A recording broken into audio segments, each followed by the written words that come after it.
My daughter brought her new boyfriend to dinner, a venture capitalist, with a slick smile. After his investment pitch, she slipped me a note, "Dad, don't trust him. It's a trap." I was rattled seeing those words, but then I realized he'd pegged me as just another foolish old man, easy prey. I had to show him never underestimate people, and I would teach him that evil can never triumph over justice. Thank you for being here. Where are you watching from? Drop your location in the comments. If you received a warning note like that, would you trust your instincts or give them the benefit of the doubt? This story is fictional, but the lesson about trusting your gut is worth remembering.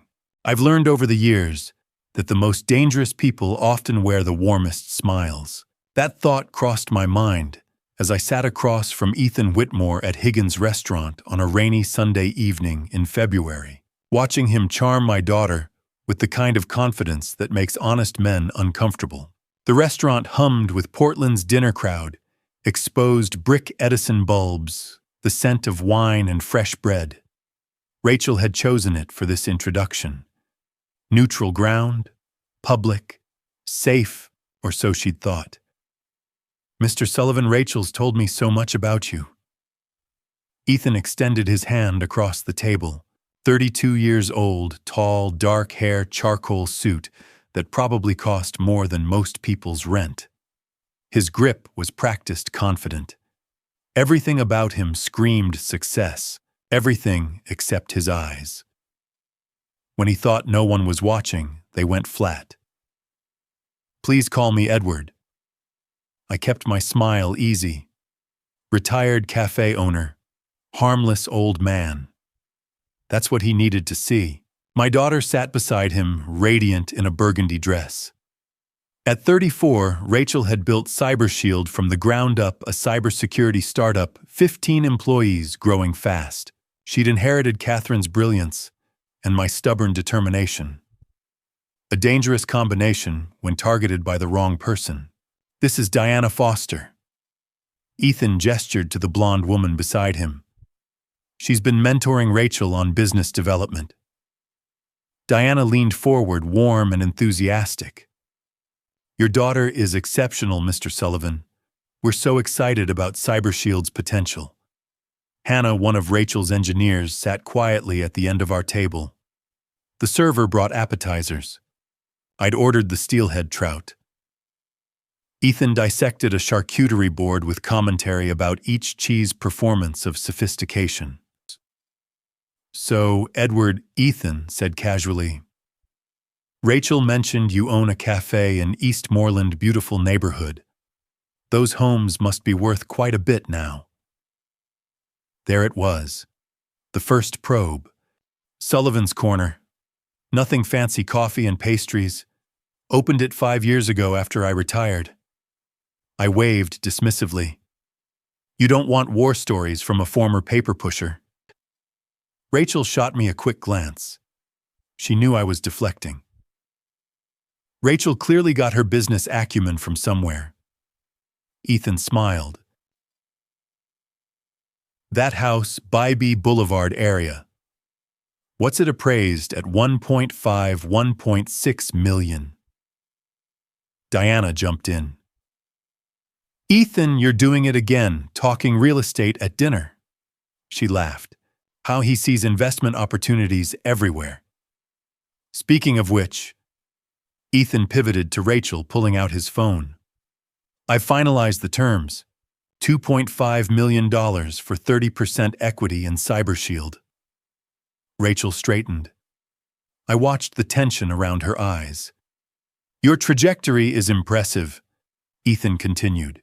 "You're exactly what Apex Ventures looks for. We manage about 45 million across our portfolio." But Rachel wasn't smiling. "The equity percentage is higher than we discussed, and you mentioned additional terms. Standard protective provisions." Ethan's tone remained confident. "Given the investment size, we'd need collateral guarantees. Your South Waterfront condo would work. 650 appraisal right. And if Edward would co-sign with his property as additional security, we could close by Friday." The temperature in my chest dropped. He wanted our homes. Both of them. That's... Rachel began, but Diana cut in gently. I know it sounds aggressive, sweetie, but it's standard for Series A rounds. Pure formality insurance paperwork. You'll never actually be at risk. She squeezed Rachel's hand. I wouldn't steer you wrong. You know that. Rachel did know. Diana had been advising her for 6 months. Coffee dozens of times. Solid advice. She'd become a friend. That's what made her so effective. I watched Ethan watching me, calculating whether the old man would be a problem. I'm flattered, I said slowly. But Rachel's business is her domain. I stay in my lane. Of course. Ethan nodded. Though families support each other. This deal would set Rachel up for life. 8-figure exit in 3 to 5 years. Rachel's jaw tightened. Can I see the full term sheet? Absolutely. I'll have my attorney send it tonight. Ethan lifted his wine glass.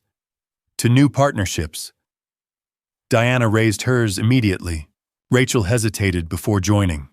I lifted mine but didn't drink. Our entrees arrived. Rachel had ordered the salmon. As the server set down plates, she reached for her water glass and knocked her napkin to the floor between us. Oh, clumsy me, she said lightly. We both bent to retrieve it at the same moment. Our hands met under the table out of sight from the others. She pressed something small and stiff into my palm. A business card. Her eyes locked onto mine for half a second. Fear. Desperation. Then she straightened, napkin in hand, smile back in place. Thanks, Dad. I slipped the card into my jacket pocket as I sat up. Ethan was explaining something to Diana. Neither had noticed. The rest of dinner proceeded with surface conversation. Portland Weather Trailblazers restaurant recommendations. Ethan told charming stories. Diana praised Rachel. I smiled and nodded and played the proud, simple father. But I watched. I watched how Ethan's hand rested possessively near Rachel's, never touching but establishing territory. How Diana's enthusiasm never faltered, too perfect, too consistent. How Ethan's eyes tracked other diners when he thought no one was looking. Not admiring, hunting. When the check came, Ethan insisted on paying. Consider it the first investment. Outside February, rain drummed steadily. Ethan shook my hand. I'll see you Friday, Edward. We're going to do great things. Looking forward to it. I lied. Diana hugged Rachel. Call me tomorrow. They disappeared into a black Tesla. Rachel and I stood under the awning. Drive safe, sweetheart, I said. She hugged me tight, whispered, read it tonight. Then she pulled back, smiled like nothing was wrong, and walked to her car. I waited until her taillights disappeared. The street was busy, but anonymous couples rushing through rain traffic, hissing past. No one watching me. I pulled out the business card under the awning's shadow. Standard design, Rachel's name, Cyber Shield logo, contact information. I turned it over. 3 sentences in her precise handwriting. Dad, help, trap, trust no one. The rain drummed louder. Or maybe that was my pulse. I drove home through quiet streets. My house sat dark and empty the way it had been for 5 years, ever since Catherine. I locked the door, turned on the kitchen light, and read the message again. My daughter was in trouble, real trouble. She was smart enough to know she couldn't say anything. Openly, couldn't trust her phone, couldn't trust her friend Diana or her promising investor. I thought about Ethan's practiced handshake, his invasive questions, his demand for our homes, Diana's perfectly timed endorsements. How quickly this was moving. Friday, just 5 days away. And I thought about the 27 years I'd spent before I opened Sullivan's Corner, the cases I'd prosecuted, the predators I'd put in prison, the patterns I'd learned to recognize. Tomorrow morning, Rachel and I needed to talk. Really talk. Because whoever Ethan Whitmore pretended to be, I knew what he actually was. And I'd spent a career destroying men like him. I set the card on my kitchen counter, opened my laptop, and typed a name into the search bar. The clock read 9:47 p.m. It was going to be a long night. I didn't sleep much. By 4:30 Monday morning, I was already at Sullivan's Corner, pulling cinnamon rolls from the oven, while rain pattered against the cafe's front windows. The dough was Catherine's recipe. She'd perfected it over years of Sunday breakfasts, back when our kitchen was full of laughter instead of silence. 5 years since I'd opened this place. 5 years since I'd stood in an empty house and realized I needed something to fill my days besides grief. The cafe occupied a corner storefront on Bybee Boulevard. Reclaimed wood, exposed brick, mismatched tables. Catherine and I had refinished together. Her handwriting still covered the chalkboard menu. Life's too short for bad coffee. I couldn't bring myself to erase it. By 6:15, morning regulars had started trickling in. I made their drinks on autopilot while my mind ran through everything I'd found last night. Ethan Whitmore's digital footprint was impressive. Too impressive. LinkedIn showing 8 years at Apex Ventures. Professional website. Media mentions. All of it could be manufactured. I'd seen it before. The bell chimed at 6:40. Rachel stepped inside. Hair pulled into a ponytail, dark circles under her eyes that matched mine. She wasn't wearing makeup, something she never skipped unless seriously rattled. "Dad." She crossed straight to the counter. I poured 2 coffees, locked the front door, and flipped the sign to back in 15. We sat at the corner table away from the windows. Rachel wrapped both hands around her mug. "I need you to know something," she said quietly. "Something I haven't told anyone." I waited. "I'm not just a tech founder." She met my eyes. "For the past 5 years, I've been an angel investor. I've done 12 deals, 800,000 deployed total." I blinked. "How much?" 800,000. "Returns have been good, 40% IRR. She showed me her phone. Companies I recognized. Due diligence notes that would impress any VC firm. I taught myself. I wanted to prove I could do it on my own terms. Pride swelled in my chest. So, when Ethan showed up, I knew immediately something was wrong. She swiped to his term sheet.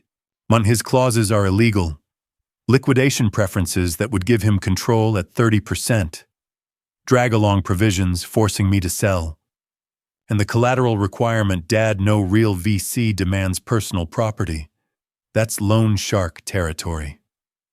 How long have you known? 2 weeks. Diana kept pushing me to sign fast. I stalled, said I needed my father to review it. Her voice cracked. I needed you to see him, to tell me if Mom's instincts came through. I squeezed her hand. Your mother would be so damn proud of you.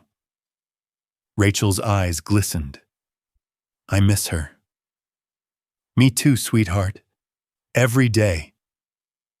We sat in silence. Then Rachel straightened. So, what do we do? I took a breath. Time for the truth. Before I open this cafe, I said slowly, I was an assistant United States attorney, 27 years with the U.S. Attorney's Office. I prosecuted financial fraud, securities violations, white-collar crime.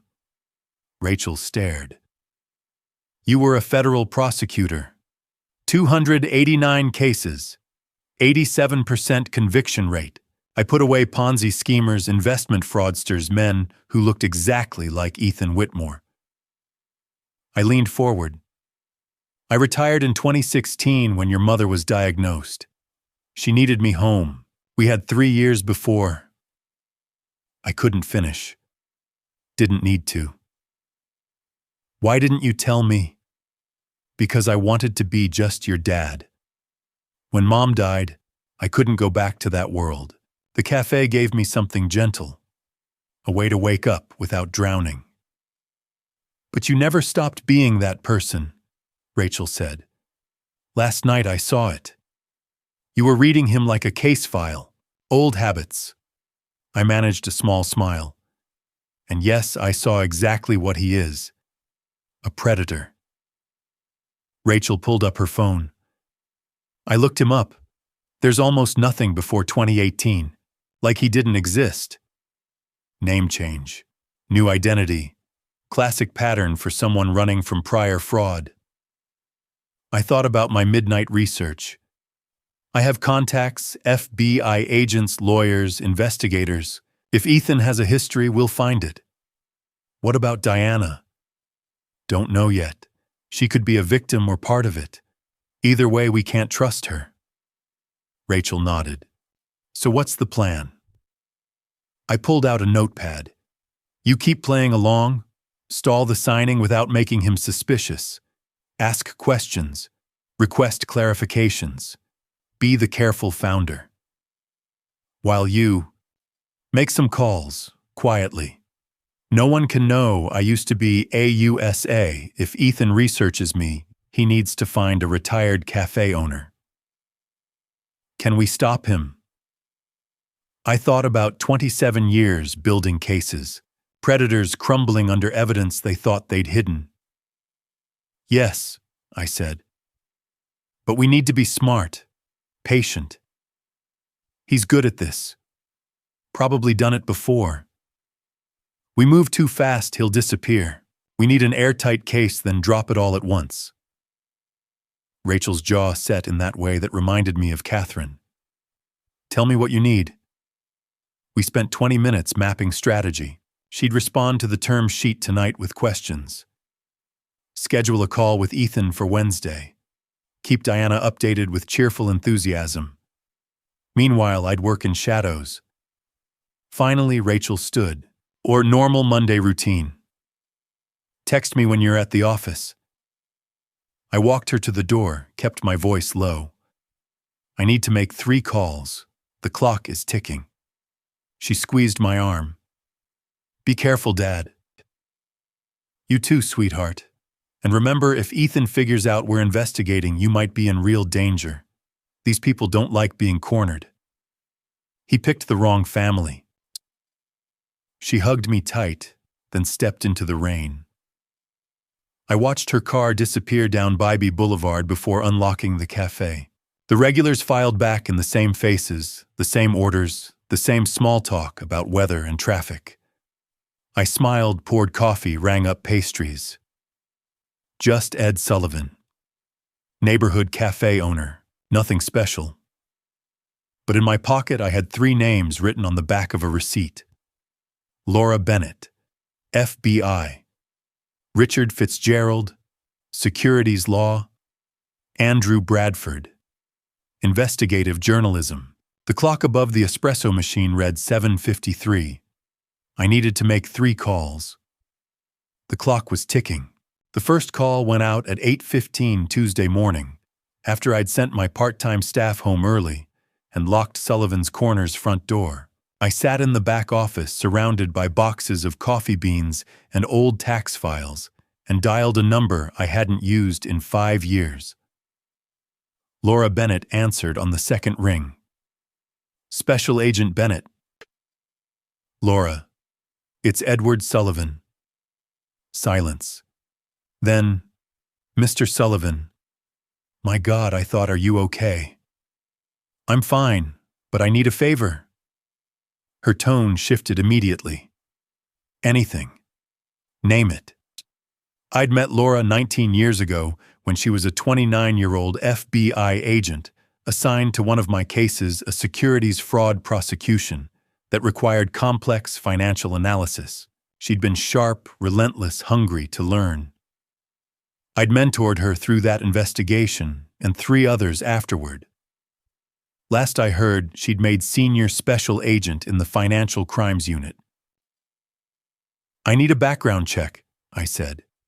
Off the books, at least initially. Name is Ethan Whitmore, 32 claims to run a venture capital fund, called Apex Ventures, managing 45 million, based in Portland. What's your interest? He's targeting my daughter. Laura's voice hardened. Investment fraud. That's what I'm trying to determine.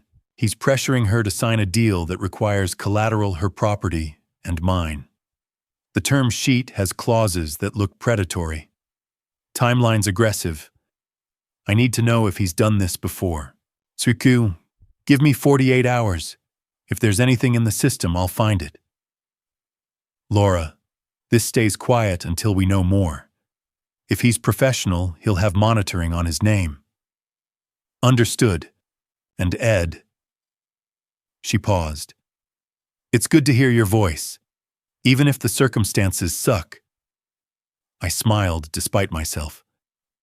Good to hear yours too.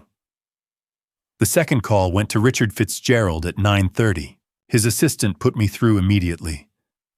Edward Sullivan. Richard's laugh was warm, disbelieving. I thought you'd retired to grow organic vegetables or something equally boring. Close. I make coffee now. Of course you do. Let me guess you're calling because someone's about to have a very bad day. Potentially. I need you to look at a term sheet. Investment contract. My daughter's company.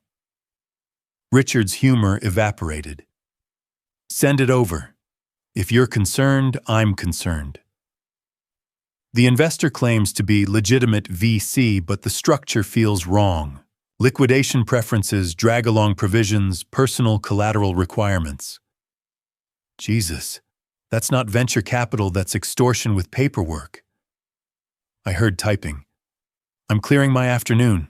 Email me everything term sheet, investor background, company details. I'll have an analysis by tonight. Bill me your normal rate. Ed, you spent 2 years prosecuting my biggest client and still bought me a beer afterward when you won. This one's on the house. We'd faced each other across courtrooms more times than I could count, Richard defending white-collar criminals with expensive suits and expensive arguments, me dismantling those arguments piece by piece. But he'd always played fair, never crossed ethical lines. When I'd retired, he'd sent a handwritten note. The courtroom will be duller without you. The third call went out at 10:15. Bradford. Andrew, it's Ed Sullivan. Holy shit. The ghost speaks. Andrew Bradford had the manic energy of someone who lived on coffee and conspiracy theories. Tell me you're calling with something good. I'm dying here covering city council meetings. How would you like to investigate a potential investment scam? I'm listening. Venture capital firm called Apex Ventures. 45 million fund or so, they claim. Run by someone named Ethan Whitmore. I need everything: SEC filings, corporate structure, past investments, anything that doesn't add up. What's the angle? He's targeting tech founders, young promising companies. Offers big money with terms that look wrong. Andrew's keyboard clattered in the background. Apex Ventures.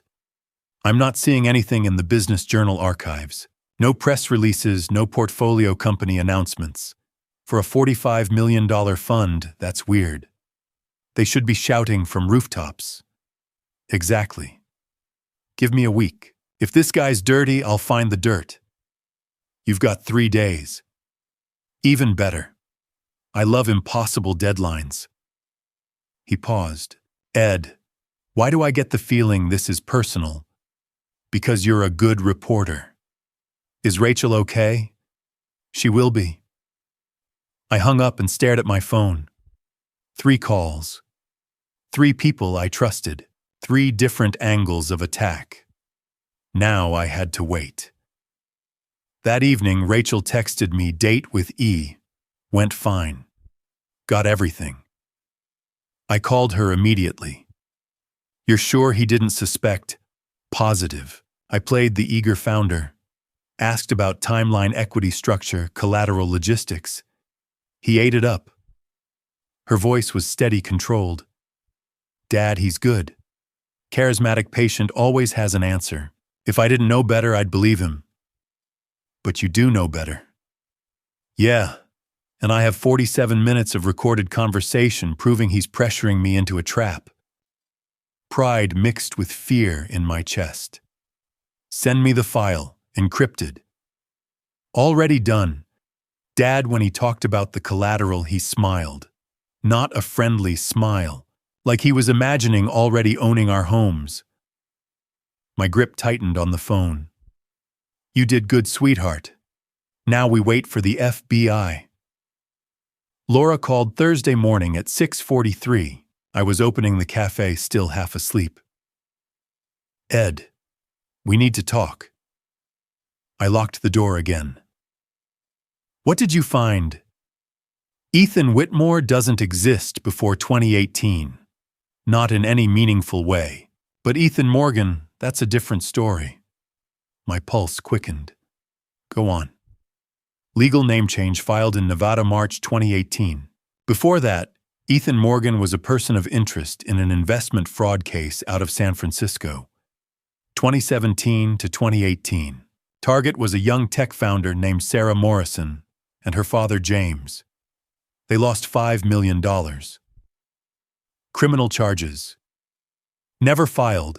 By the time the victims realized it was fraud, Ethan had moved money offshore and changed identities.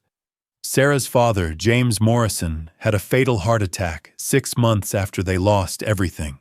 She was too devastated to pursue it further. I closed my eyes. What's the pattern? Single founders. Female mid-20s to mid-30s. Tech sector. Wealthy fathers willing to co-sign or guarantee investments. He gets close builds trust, then structures deals that let him seize assets when companies inevitably fail. Which they do because he sabotages them. How many victims? That's what I'm working on. Sarah Morrison is the only one who filed a report, and even that was too late. But the pattern suggests he's done this before. Maybe multiple times. What about Diana Foster? Laura paused. Who? A woman who's been mentoring my daughter. She introduced Ethan to Rachel. She's been pushing hard for Rachel to take the deal. Send me her details. Photo, social media, anything.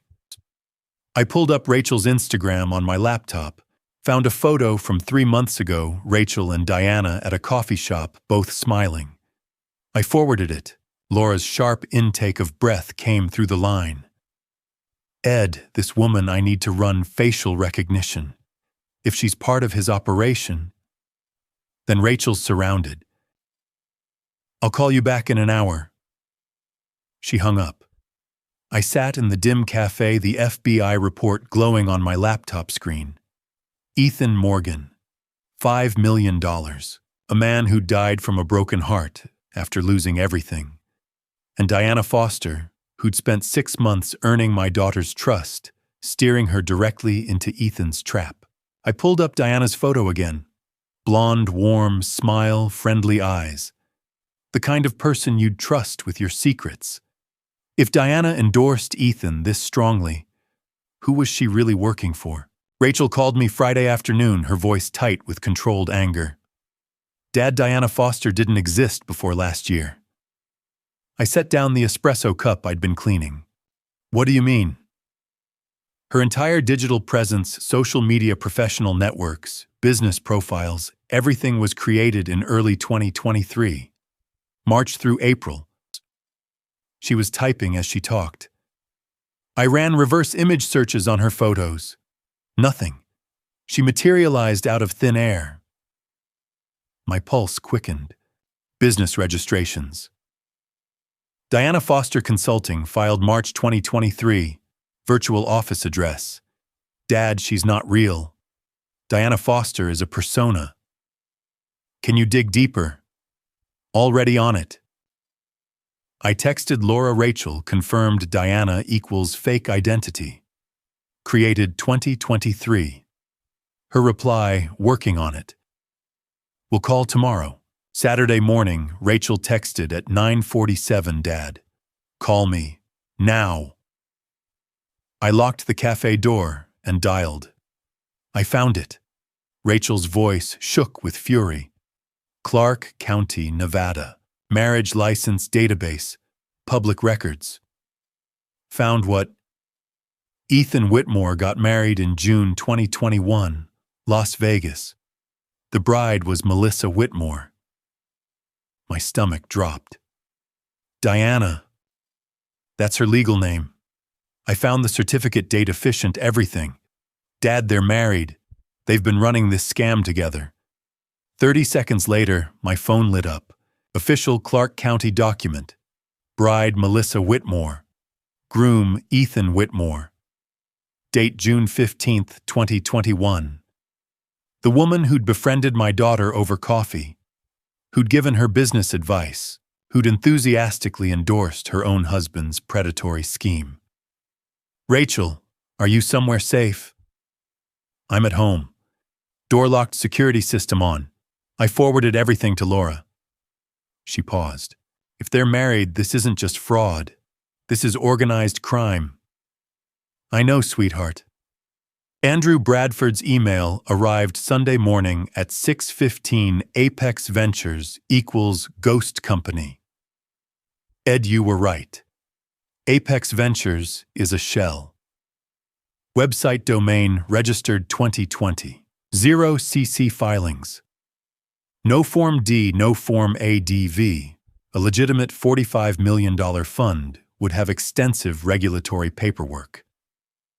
Business address is a virtual office at Brewery Blocks, $89 per month. Phone traces to an untraceable virtual service. No press releases, no industry mentions before 2022. This venture capital firm doesn't exist. It's an elaborate stage set. I'm continuing to dig. Call me. Andrew. I forwarded it to Laura and Rachel, then stared at Catherine's photo on the wall. Watch what they do, not what they say, she'd always told Rachel. Ethan and Melissa had done this before. I was certain now. Laura's call came at 2:30 that afternoon. Ed, you need to sit down. I'm already sitting. Melissa Whitmore is Ethan's wife, married June 2021. But that's not the bad news. She paused. They've been doing this for 8 years. I found 12 confirmed victims across 6 states, $22 million stolen. I closed my eyes. 12 families. Talk me through the pattern. Target selection is precise. Female founders ages 25 to 40, tech sector. Every victim had a wealthy father, not publicly wealthy, but comfortable. Hidden assets. Melissa approaches first as a mentor or consultant. 3 to 6 months building trust, gathering intelligence. Then Ethan appears with his VC pitch. And the fathers, always brought in as co-signers or guarantors. Investment terms require collateral, daughter's property plus father's.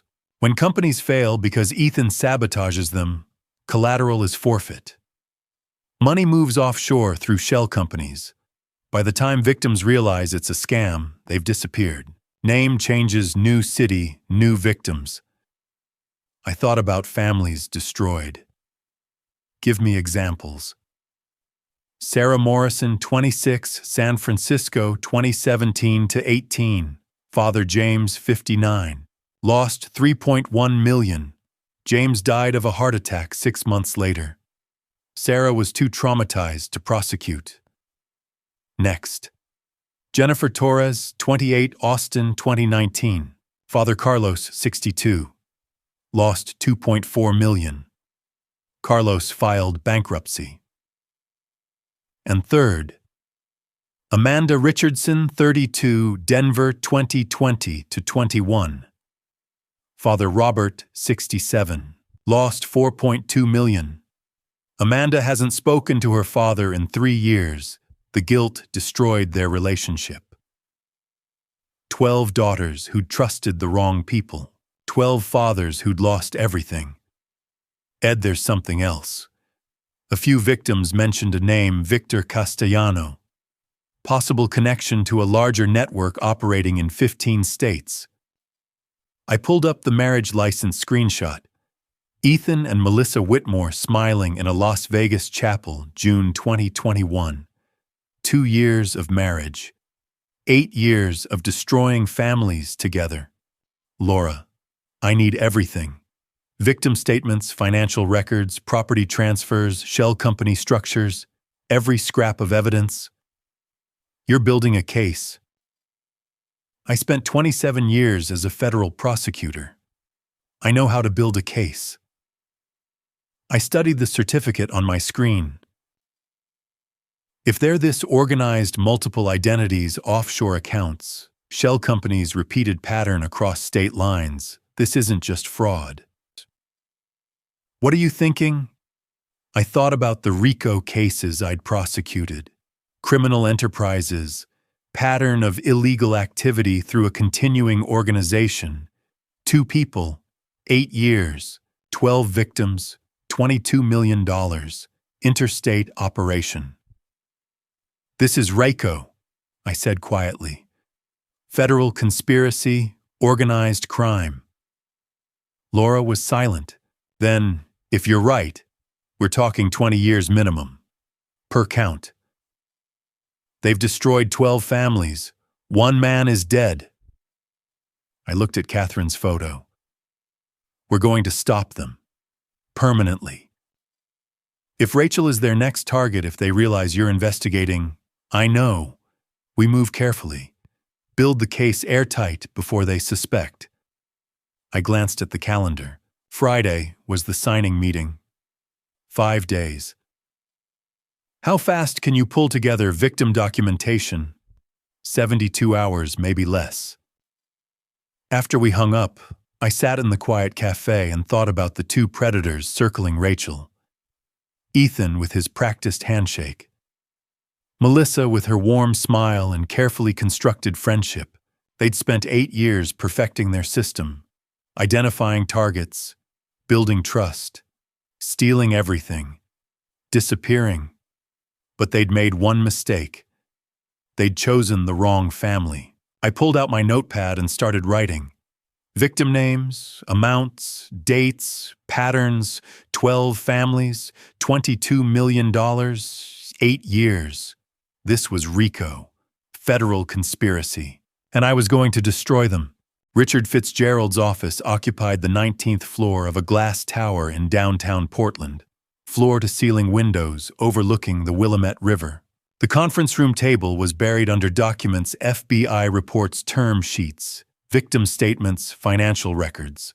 A whiteboard on the wall displayed a timeline in Richard's neat handwriting, 8 years, 12 victims, $22 million. I sat across from Rachel beside me. None of us had slept much. All right, Richard tapped his pen against a legal pad. Let's talk about what we have and what we need. He'd spent Sunday night reviewing everything Laura had sent. Now Monday morning, he looked like a lawyer preparing for the trial of his career, which in a way he was. Evidence of wire fraud solid. Ethan's emails contained false representations about Apex Ventures' fabricated portfolio companies' forged credentials. That's 18 counts minimum across 12 victims. Conspiracy, I asked. Also solid. The marriage license proves Ethan and Melissa have been operating as partners since at least 2021. Melissa's fake identity as Diana Foster establishes knowing participation in the scheme. Add Rachel's recordings of their coordinated pitch, that's textbook conspiracy. Identity theft. Melissa created a false persona with business registrations, social media presence, professional credentials. Clear violation of federal identity theft statutes. Rachel leaned forward. So we have them. Why do we need a trap? Richard set down his pen. Because right now we have historical evidence. Past crimes, past victims.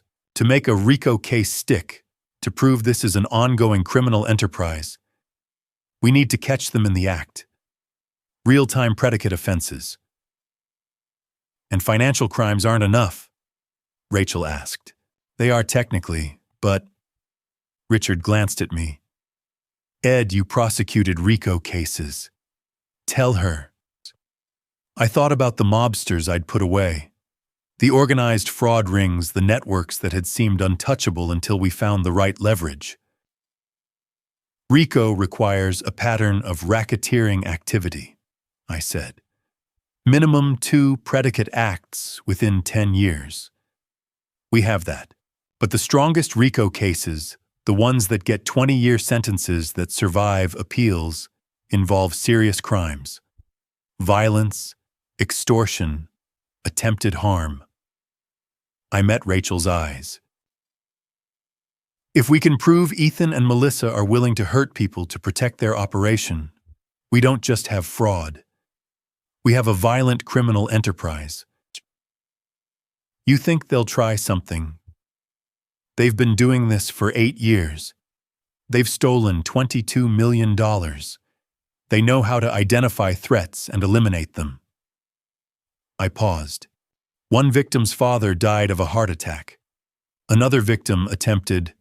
I stopped choosing my words carefully. They've left casualties. If they feel cornered, they'll escalate. Richard nodded. Which brings us to the trap. Ed proposed it last night. I think it's risky, but it might work. Walk me through it, Rachel said. I pulled out my notepad. You text Ethan today. Enthusiastic message. Dad finally agreed. Let's celebrate before Friday's signing.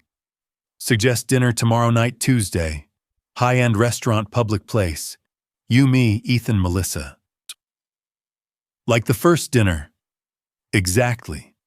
But this time you're wearing a wire. FBI-provided audio recorder hidden. Your phone on the table as backup recording app running. You're taking notes about the deal. What's my angle? Eager daughter who convinced her reluctant father. You'll ask questions designed to make them reveal their real intentions. What happens if the company struggles? How does the collateral work exactly?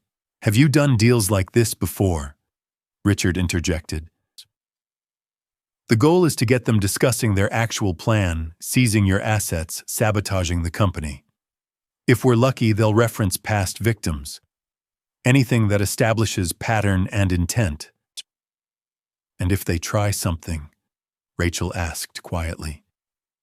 Laura Bennett and her FBI team will be 2 blocks away. Plainclothes surveillance van. If you signal distress, or we observe a clear crime, they move in immediately. Signal distress, how? Safe word. Something you'd naturally say but wouldn't normally use. Laura suggested actually. Repeated twice in one sentence. I'm actually really excited about this deal, actually. Sounds natural, but flags danger. Rachel was quiet for a moment, processing. Then, what do you think they'll try? I don't know, I admitted. 12 families and only Sarah Morrison's father pursued any kind of complaint. The others were too traumatized, too ashamed, or too scared. That suggests Ethan and Melissa are good at covering their tracks. Maybe threats, maybe something more direct. More direct meaning if they want you compliant and your father unquestioning, they might try to incapacitate one of us. Drug someone's drink, create confusion, establish control. I looked at my daughter, which is why this is dangerous. We're essentially giving them opportunity and motive. Richard leaned back in his chair. From a legal standpoint, we're on solid ground. Oregon is a one-party consent state for recording. You're consenting, so anything captured is admissible. The restaurant is public space, no expectation of privacy. FBI presence is precautionary, not entrapment. But, Rachel prompted. But you're not law enforcement. You don't have a badge, tactical training, or legal protection if things go sideways. If Ethan figures out what you're doing… Richard's voice was grave. Ed, you know what I'm about to say. I did. If Ethan suspects anything, Rachel could be in real danger. The conference room was silent except for the muted hum of downtown traffic 19 floors below. Rachel stared at the whiteboard timeline. 8 years. 12 victims. Sarah Morrison's father dead at 59.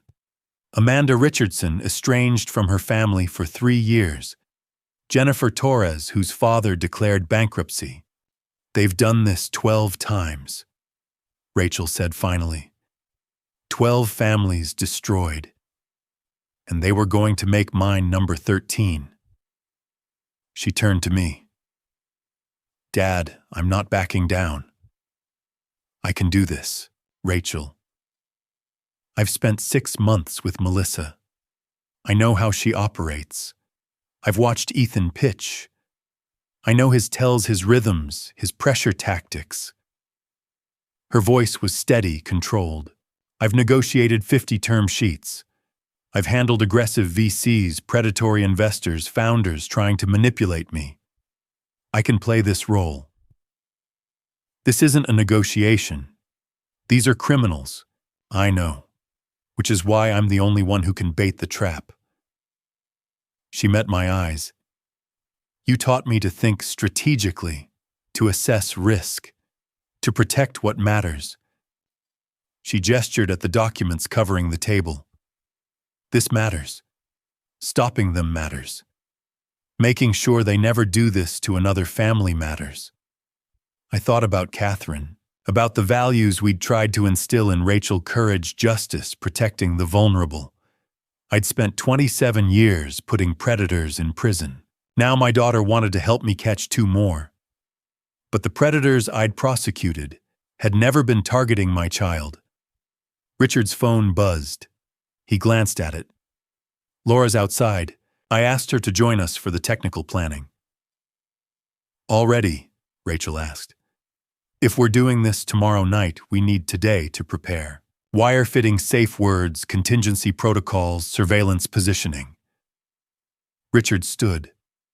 But before Laura comes in, I need both of you to understand something. Once we set this in motion, there's no stopping it.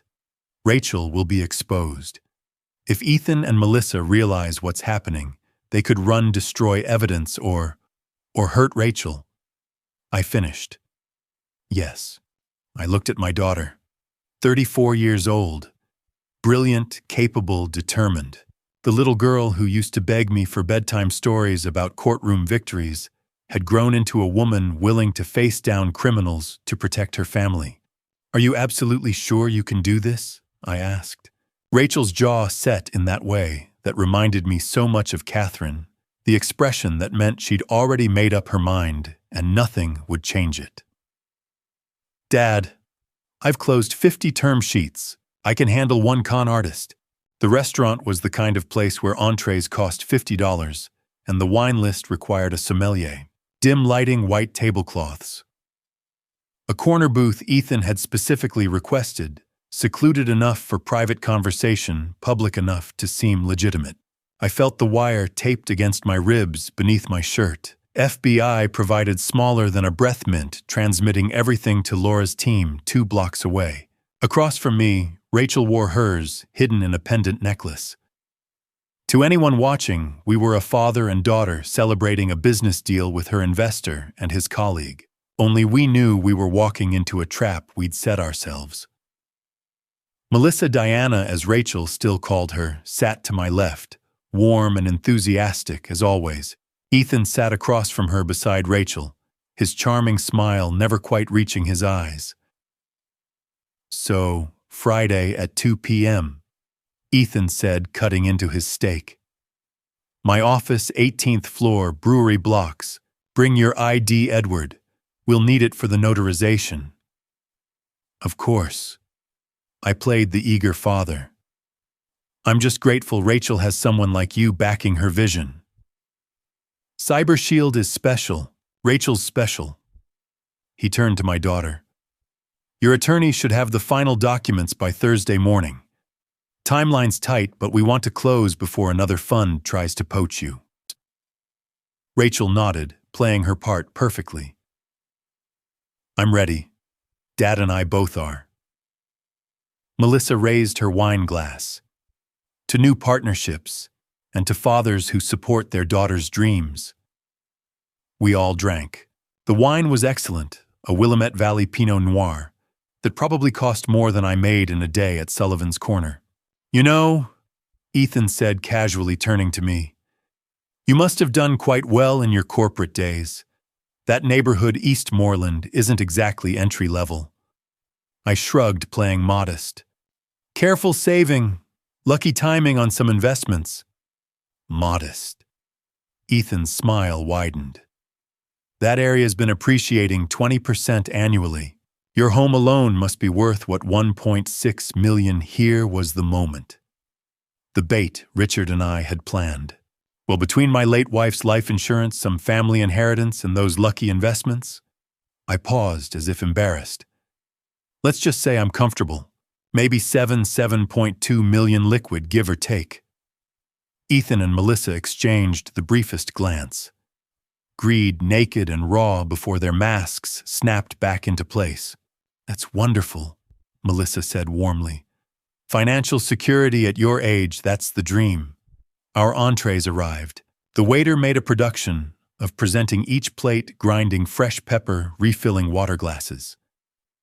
During the flurry of activity, I saw it, Melissa's hand reaching across the table toward the breadbasket. Natural movement. Except her other hand, the one hidden by her napkin, passed over my wine glass. A quick tilt of her wrist. Something dropped into the dark red liquid. She withdrew smoothly, picked up a roll, smiled at something Ethan was saying. My heart hammered against the wire. 27 years as a prosecutor, I'd heard about this. Rohypnol, GHB, any number of sedatives used to incapacitate targets. Colorless, tasteless, dissolved in wine within seconds. They were trying to drug me. I kept my expression neutral, cutting into my salmon. Across from me, Rachel's eyes met mine. She'd seen it too. Her jaw tightened almost imperceptibly. Oh, clumsy me. Rachel knocked her napkin to the floor. Dad, can you help? We both bent down, breaking line of sight from Ethan and Melissa. She drugged your glass, Rachel whispered, barely audible. I'm switching them. I nodded once. We straightened. Rachel reached for the water pitcher, creating motion and distraction. Let me pour everyone more water. In the movement, glasses shifted.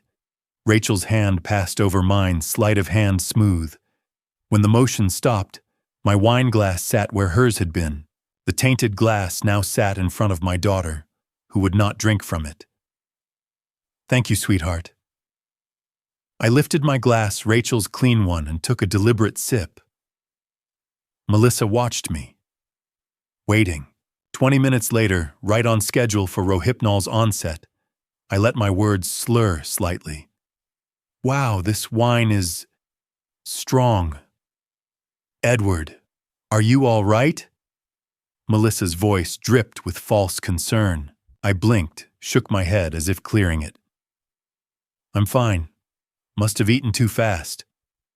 Or maybe I'm just not used to wines this good anymore. I forced a laugh and took another sip. Actually, I feel fine now. Frustration flickered across Melissa's face. Just for a second, just long enough for Rachel's wire to catch it. The rest of dinner proceeded with surface conversation. Ethan discussed CyberShield's growth projections. Melissa praised Rachel's leadership. I played the proud, slightly tipsy father who'd maybe had one glass too many, but was recovering fine. All the while, the tainted wine glass sat untouched in front of Rachel, evidence of attempted murder waiting to be collected. When dinner ended, Rachel made a show of cleaning up a spilled napkin, wrapping the wine glass inside it, and dropping everything into her large purse. I saw her hand move to the edge of the tablecloth, near where my original glass had been, folding a corner into her bag as well. Evidence secured. Chain of custody maintained. FBI would have everything they needed. Outside, we said our goodbyes. Ethan shook my hand. Friday, 2 p.m. Don't be late. Wouldn't miss it for the world. I promised. They drove away in their Tesla. Rachel and I stood in the rain until their taillights disappeared. Then she pulled out her phone and texted Laura, package secured. Dad's safe. Wednesday morning, Laura called at 6:30. Ed, the lab, ran the glass overnight. And flunitrazepam, 2.5 milligrams. Enough to incapacitate an adult male for hours. Combined with alcohol, it could have been fatal. Her voice was tight with anger. Melissa Whitmore's fingerprints are on the glass stem. We have her. I sat at Sullivan's Corners counter, the cafe still dark and locked, and felt 27 years of prosecutorial instinct crystallize into cold certainty. Wire fraud, conspiracy, identity theft, interstate racketeering, and now attempted murder. We have them for attempted murder, I said quietly. Tomorrow we finish this. Thursday morning, we met at an FBI field office in Northeast Portland, an unmarked building that could have been any corporate park, except for the armed guards at the entrance and the secure conference rooms inside. Laura Bennett stood at the head of a table covered in equipment. Microphones no bigger than shirt buttons. Recording devices disguised as pens, watches, phone accessories. A panic button that looked like a car key fob. Day 1, she said. We make sure the technology doesn't fail. Rachel picked up one of the microphones, turning it over in her fingers. This is smaller than the one I wore to dinner. That was consumer grade. This is what we use for undercover operations. Laura demonstrated clipping it inside a blazer lapel. Invisible even if someone's standing 2 feet away. Transmits in real time to our van. Battery life, 4 hours. The meeting won't last 4 hours, I said. No, but we plan for worst case. Laura handed Rachel a blazer. Put this on. Let's test placement and movement. For the next 2 hours, Rachel practiced.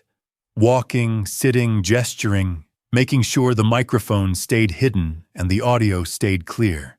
I watched from the observation room, listening through headphones, as her voice came through with perfect clarity. Laura taught her the signals. Distress phrase, I'd like to call my lawyer. Panic button press once SWAT deploys in 90 seconds. Abort mission, Edward scratches his right ear twice.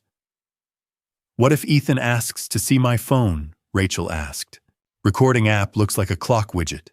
He won't notice. Laura's expression was serious. But Rachel, if at any point you feel unsafe, you use the panic button. Pride isn't worth your life. Friday brought the tactical briefing. 6 people in tactical gear filled the conference room, Laura's SWAT team. Body armor, helmets, weapons I recognized from my prosecutorial days. These weren't the agents who investigated white-collar fraud. These were the ones who breached doors and neutralized threats.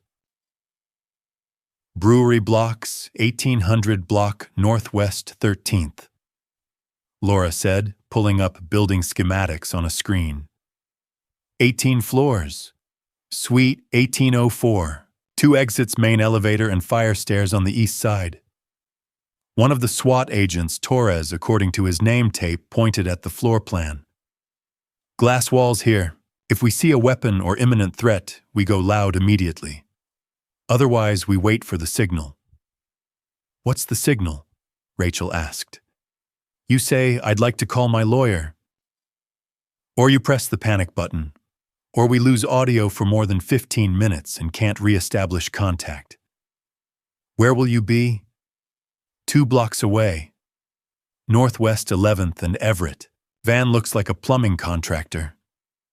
We'll have 2 plainclothes agents in the building, 1 in the lobby, 1 on the 17th floor stairwell. You're covered. I'd prosecuted cases with SWAT support before. I knew how fast they could move, how overwhelming their presence was. But knowing my daughter would be in a room with two criminals while we waited for the right moment to intervene, that was different. "What if he runs?" I asked. "Then he runs into us," Torres said simply. "Nobody gets out of that building once we're deployed." Saturday, we met at Richard's office.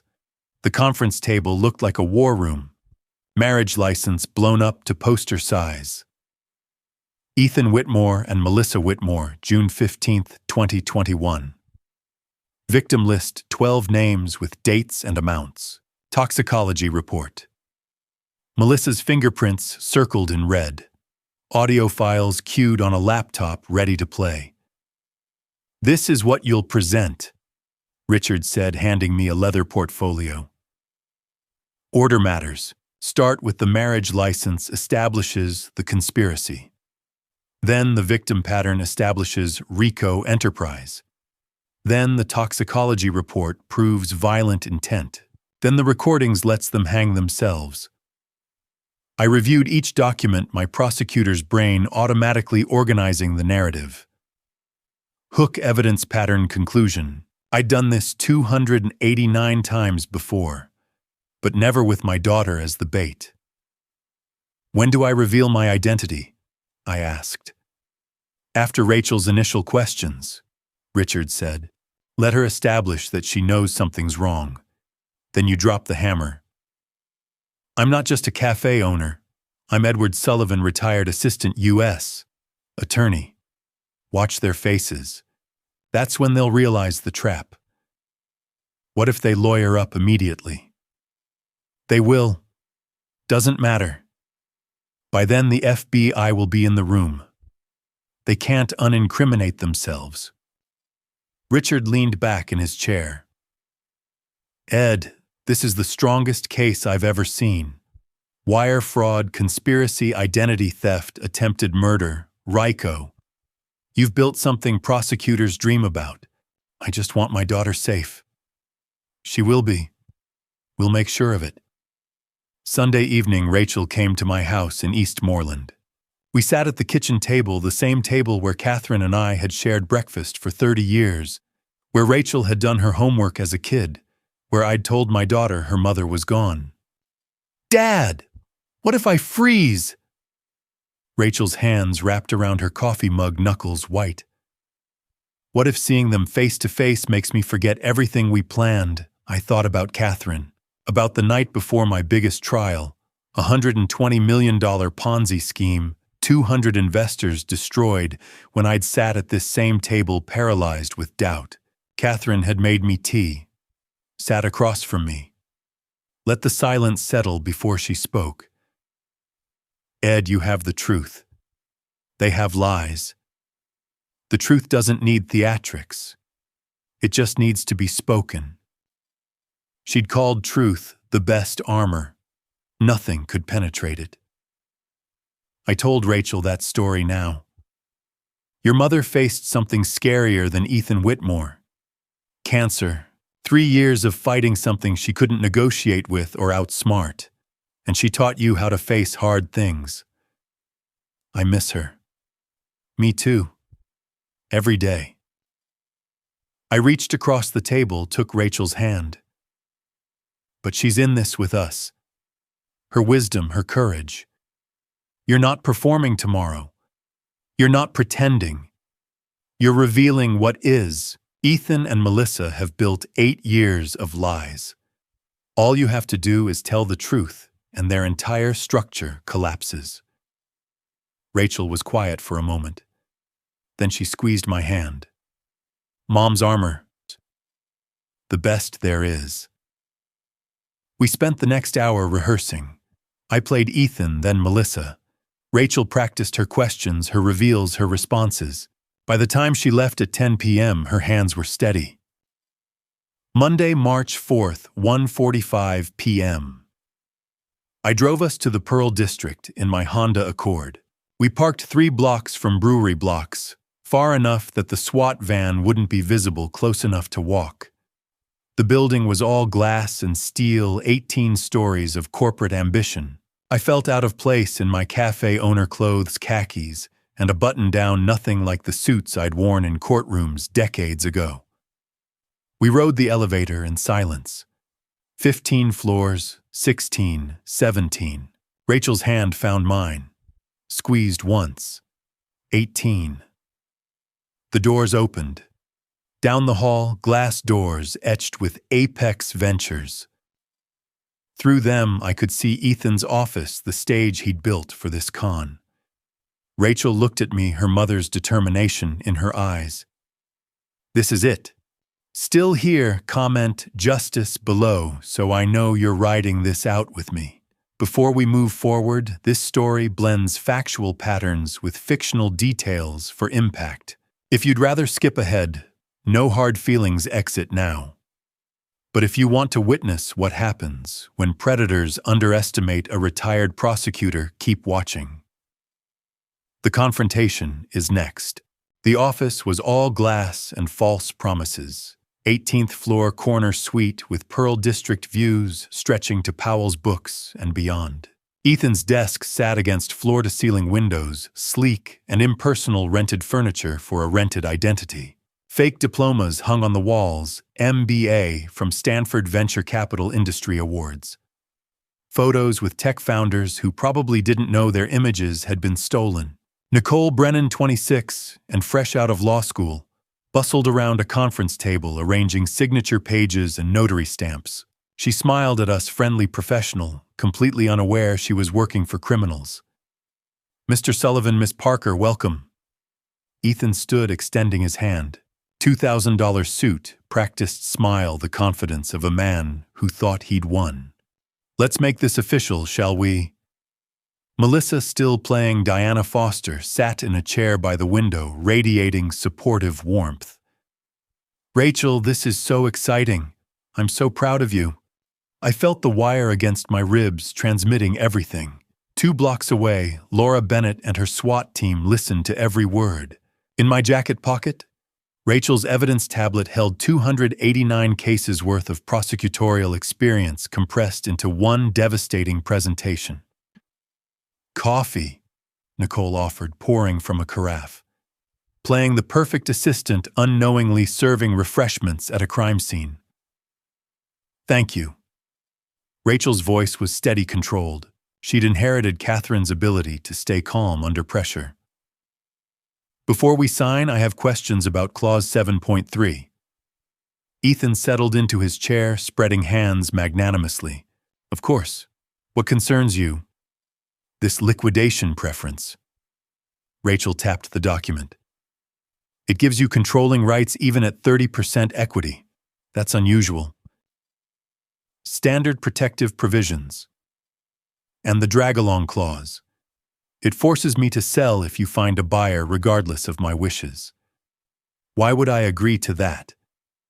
Ethan's smile tightened slightly. Rachel, we discussed this. We discussed a partnership. This document describes a hostile takeover. She looked up, met his eyes. And the collateral requirement. My condo, plus my father's house. No legitimate venture capital firm demands personal property as loan security. Rachel, sweetie, Melissa started. I've reviewed over 50 term sheets as an angel investor, Rachel said calmly. I've deployed $800,000 across 12 deals over 5 years. I know what standard looks like. Your structure isn't standard. It's illegal. The temperature in the room dropped 10 degrees. Ethan's mask slipped. Just for a second, but I saw it, the cold calculation behind the charm, the predator realizing his prey had teeth. Angel investor. Melissa's voice was carefully controlled. I never mentioned a lot of things. Rachel pulled out her phone. Like the fact that I recorded our date last week. She pressed play. Ethan's voice filled the office. The collateral is insurance. If CyberShield underperforms, we need asset protection. Your property, your father's property, it's all part of the package. Nicole Brennan's face went pale. Mr. Whitmore, what is this? Rachel, I don't know what game you're playing. Ethan started to stand. It's not a game. I rose from my chair, and when I spoke, it was with the voice I'd used in federal courtrooms for 27 years. Calm, precise, absolutely certain. And I'm not just a cafe owner. Ethan froze. My name is Edward Sullivan. I spent 27 years as an assistant United States attorney for the District of Oregon Financial Crimes Division. I prosecuted 289 cases, wire fraud, securities violations, investment schemes, exactly like yours. My conviction rate was 87%. I pulled out the tablet, connected it wirelessly to the conference room display screen. Evidence I'd spent 4 days organizing appeared in high definition on the wall. Let me show you what I found. The marriage license filled the screen. Clark County, Nevada, June 15, 2021. Ethan Whitmore and Melissa Whitmore. You're married. Diana Foster doesn't exist. She's Melissa, your wife, your partner in an 8-year criminal enterprise. Melissa stood abruptly. Ethan's face had gone white. Your real name is Ethan Morgan. I swiped to the FBI report. Name change filed in Nevada, March 2018. Before that, you operated in San Francisco under your birth name. Sarah Morrison, 26 years old, lost $3.1 million to your scheme. Her father, James, died of a heart attack 6 months later. You can't prove. I just did. FBI report case number right there. Victim statements. Financial records. I swiped again. And it wasn't just Sarah Morrison. The victim list scrolled across the screen. 12 names, 12 daughters, 12 fathers, 8 years of destruction. Jennifer Torres Austin, Amanda Richardson Denver, Lisa Martinez Phoenix, 8 years, 12 families, $22 million stolen. Nicole Brennan backed into the corner, hand over her mouth. Oh my God. And Tuesday night, I said, pulling up the toxicology report, your wife attempted to murder me. The lab analysis filled the screen. Flunitrazepam, 2.5 milligrams. Melissa Whitmore's fingerprints circled in red on the evidence photo, her prints on the wine glass stem. She drugged my drink with Rohypnol at dinner. My daughter caught her and switched our glasses. The FBI has the evidence. That's attempted murder, Mrs. Whitmore. Melissa lunged for the door. Ethan grabbed for his desk drawer, whether for evidence to destroy or an escape route I'd never know. And the FBI, I said calmly, has been listening to every word for the past 47 minutes via my daughter's wire. The glass doors exploded inward. FBI hands where we can see them. Laura Bennett led 4 SWAT agents through the entrance, body armor and weapons, overwhelming force designed to end resistance before it started. Melissa made it 3 steps before an agent tackled her to the floor. Hands yanked behind her back, handcuffs clicking closed. Ethan froze at his desk, hands raised, face drained of color. 2 agents secured him, cuffing his wrists while reading Miranda rights in flat professional voices. Nicole Brennan sobbed in the corner. I didn't know, I swear to God, I didn't know. I just started here 3 weeks ago. Laura's voice was gentle. Ms. Brennan, you're not under arrest. We know you're not involved. An agent will take your statement. Rachel collapsed into her chair, adrenaline finally catching up. I moved to her side, hand on her shoulder. You did it, I said quietly. You saved us. Laura approached, removing her tactical vest. Clean arrests. Wire captured everything, confession to the pattern, acknowledgement of the victims, his reaction to the evidence. Melissa's attempted escape adds consciousness of guilt, and we've got them both on the poisoning. Ethan and Melissa were led past us toward the elevator, hands cuffed behind their backs, heads down. The confident venture capitalist and warm mentor had vanished. What remained were two criminals caught in an 8-year lie, finally facing the truth they'd tried to bury beneath false identities and stolen money. As the elevator doors closed on them, I thought about the 12 families they'd destroyed. Sarah Morrison's father dead from a broken heart. Amanda Richardson, who hadn't spoken to her father in 3 years. Jennifer Torres, whose father had lost everything. Justice served. Predators caught. My daughter safe. But standing in that glass office watching the elevator numbers descend, one question remained.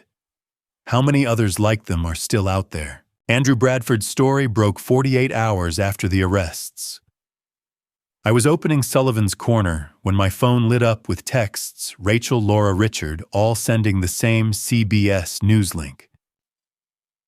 Portland Vive C couple arrested in $22 million investment scam. Andrew stood outside the courthouse news crews behind him. Ethan and Melissa Whitmore appeared to be successful venture capitalists, but federal investigators say the couple spent 8 years targeting tech entrepreneurs and their families. 12 victims, $22 million stolen. Victim interviews followed faces, blurred voices disguised. I trusted her. She was my mentor, my friend. The whole time she was setting me up. Andrew's voice again. The case was cracked by Edward Sullivan, a 69-year-old cafe owner and retired federal prosecutor who spent 27 years putting white-collar criminals behind bars. Rachel called.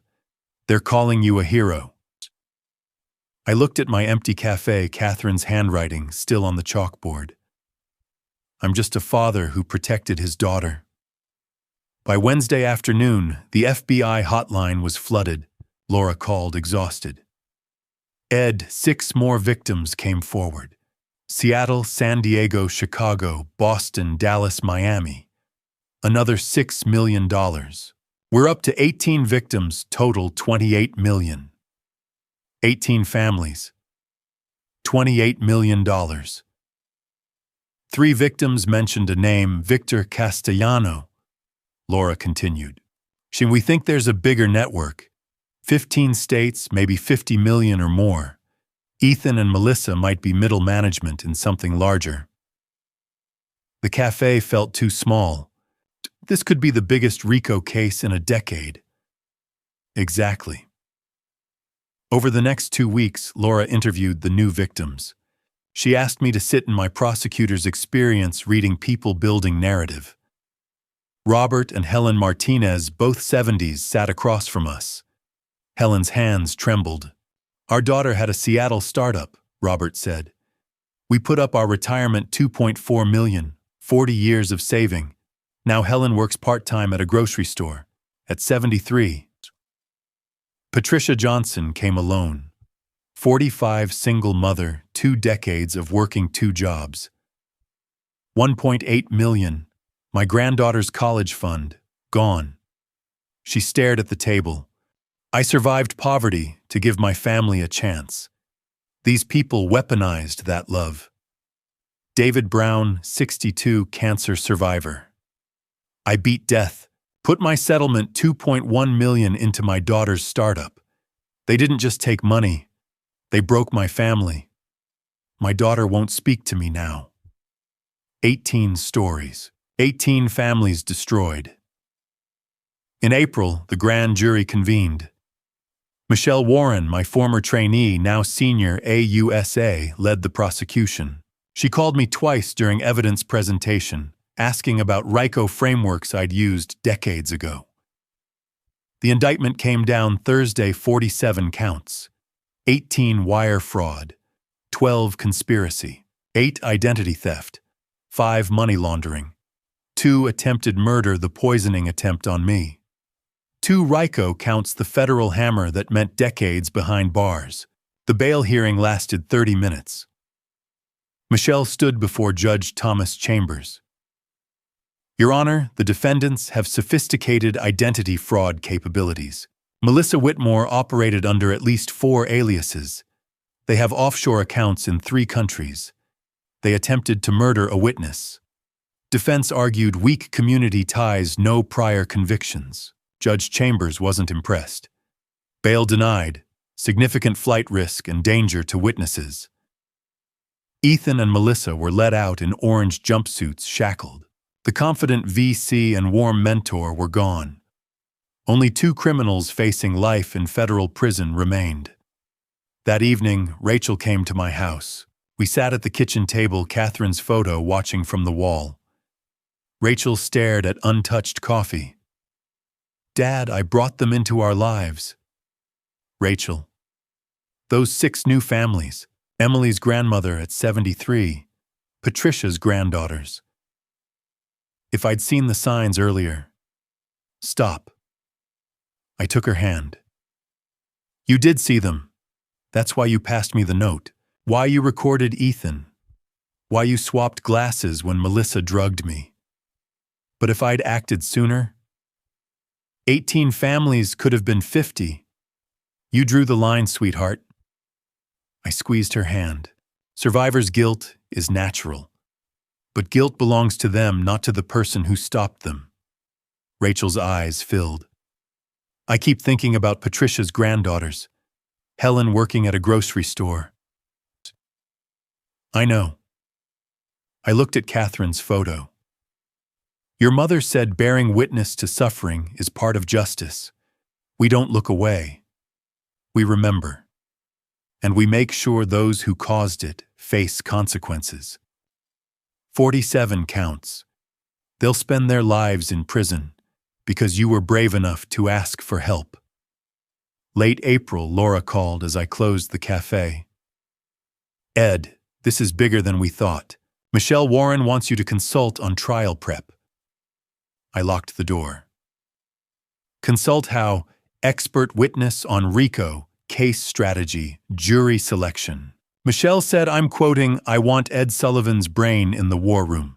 Through the window, rain fell on Bybee Boulevard. 5 years ago, I'd opened this place to escape my career's weight, to find something gentle after Catherine. Now, 18 families needed justice. The skills I'd spent 27 years honing were being called back. "When does trial prep start?" "Monday, U.S. Attorney's Office, downtown." I thought about Ethan and Melissa in detention. Victor Castellano still running his network. Families shattered by predators who weaponized love and ambition. "Tell Michelle I'll be there." I arrived at the Marco Hatfield United States Courthouse at 8:15 on Monday morning, April the 22nd, 2024. The building rose 15 stories above Southwest 3rd Avenue, all granite and glass, a monument to federal authority in the heart of Portland. Spring had arrived. The city was in full bloom, and so was justice. Michelle Warren met me in the lobby. At 39, she carried herself with the quiet confidence I remembered from her first year as an assistant U.S. attorney a decade ago. She had been sharp then. Now she was formidable. "Ready, Ed?" she asked. "Always," I said. We took the elevator to the 15th floor. Courtroom 15. A was everything a federal courtroom should be: oak paneling, high ceilings, the seal of the United States mounted behind the bench. 60 seats in the gallery, all occupied. Rachel sat in the front row, her hands folded in her lap. Laura Bennett sat 2 rows back, her FBI credentials clipped to her belt. Andrew Bradford occupied the press box, notepad open. At the defense table, Ethan Whitmore sat in a charcoal suit, his face pale and thin. Beside him, Melissa wore a gray dress, her expression carefully blank. Their attorneys, Mark Holloway, for Ethan, Jennifer Reyes, for Melissa, shuffled papers and whispered. At 9:02, the door behind the bench opened. "All rise," the clerk called. The Honorable Thomas Chambers presiding. Judge Chambers was 62, a Reagan appointee with silver hair and a reputation for efficiency. He took his seat, adjusted his glasses, and looked out over the courtroom. "Be seated," he said. We are here in the matter of United States versus Ethan Whitmore and Melissa Whitmore. Criminal case number CR 24378. Counsel, are you ready to proceed? Yes, Your Honor, Michelle said. Yes, Your Honor, Holloway echoed. The clerk swore in the jury, 12 citizens, 4 women and 8 men, ages ranging from 28 to 67.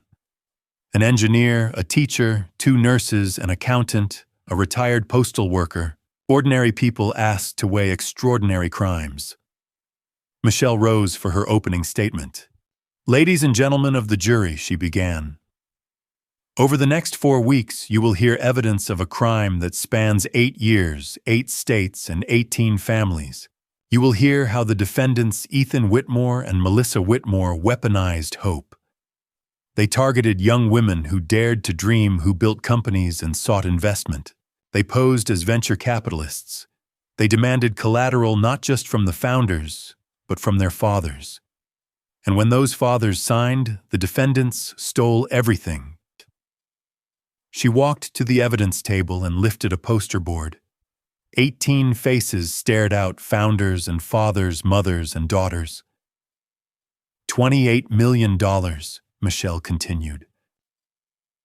Stolen through wire fraud, conspiracy, identity theft, and money laundering. And when one victim's family came close to discovering the truth, the defendants attempted murder. She let that sink in.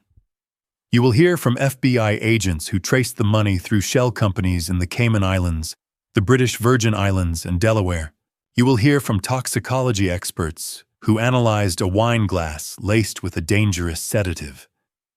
You will hear from victims who lost their retirement, their children's college funds, their dignity. And you will hear from the woman who stopped them, Rachel Parker, and the man who taught her how, Edward Sullivan, a former federal prosecutor who spent 27 years putting criminals exactly like these behind bars.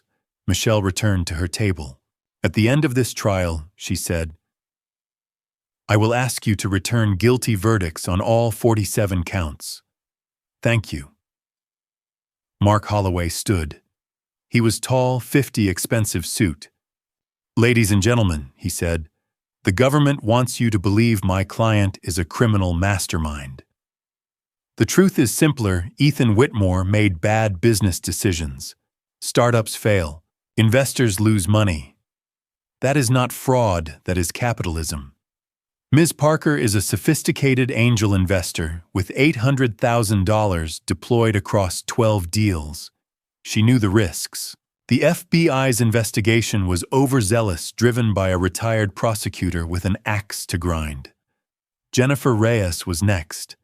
She was younger, 42, and her voice carried a note of desperation. Melissa Whitmore, she said, is a victim. She was manipulated by Ethan, subjected to psychological and emotional pressure. She feared for her safety. Everything she did under duress. The evidence will show she tried to cooperate, tried to stop him. She deserves your compassion, not your condemnation. I watched the jury. A few faces were skeptical, most were stone. The first 2 weeks brought a parade of witnesses. The FBI forensic accountant traced the money, $28 million, routed through 15 shell companies, ending in accounts in Georgetown and Roadtown.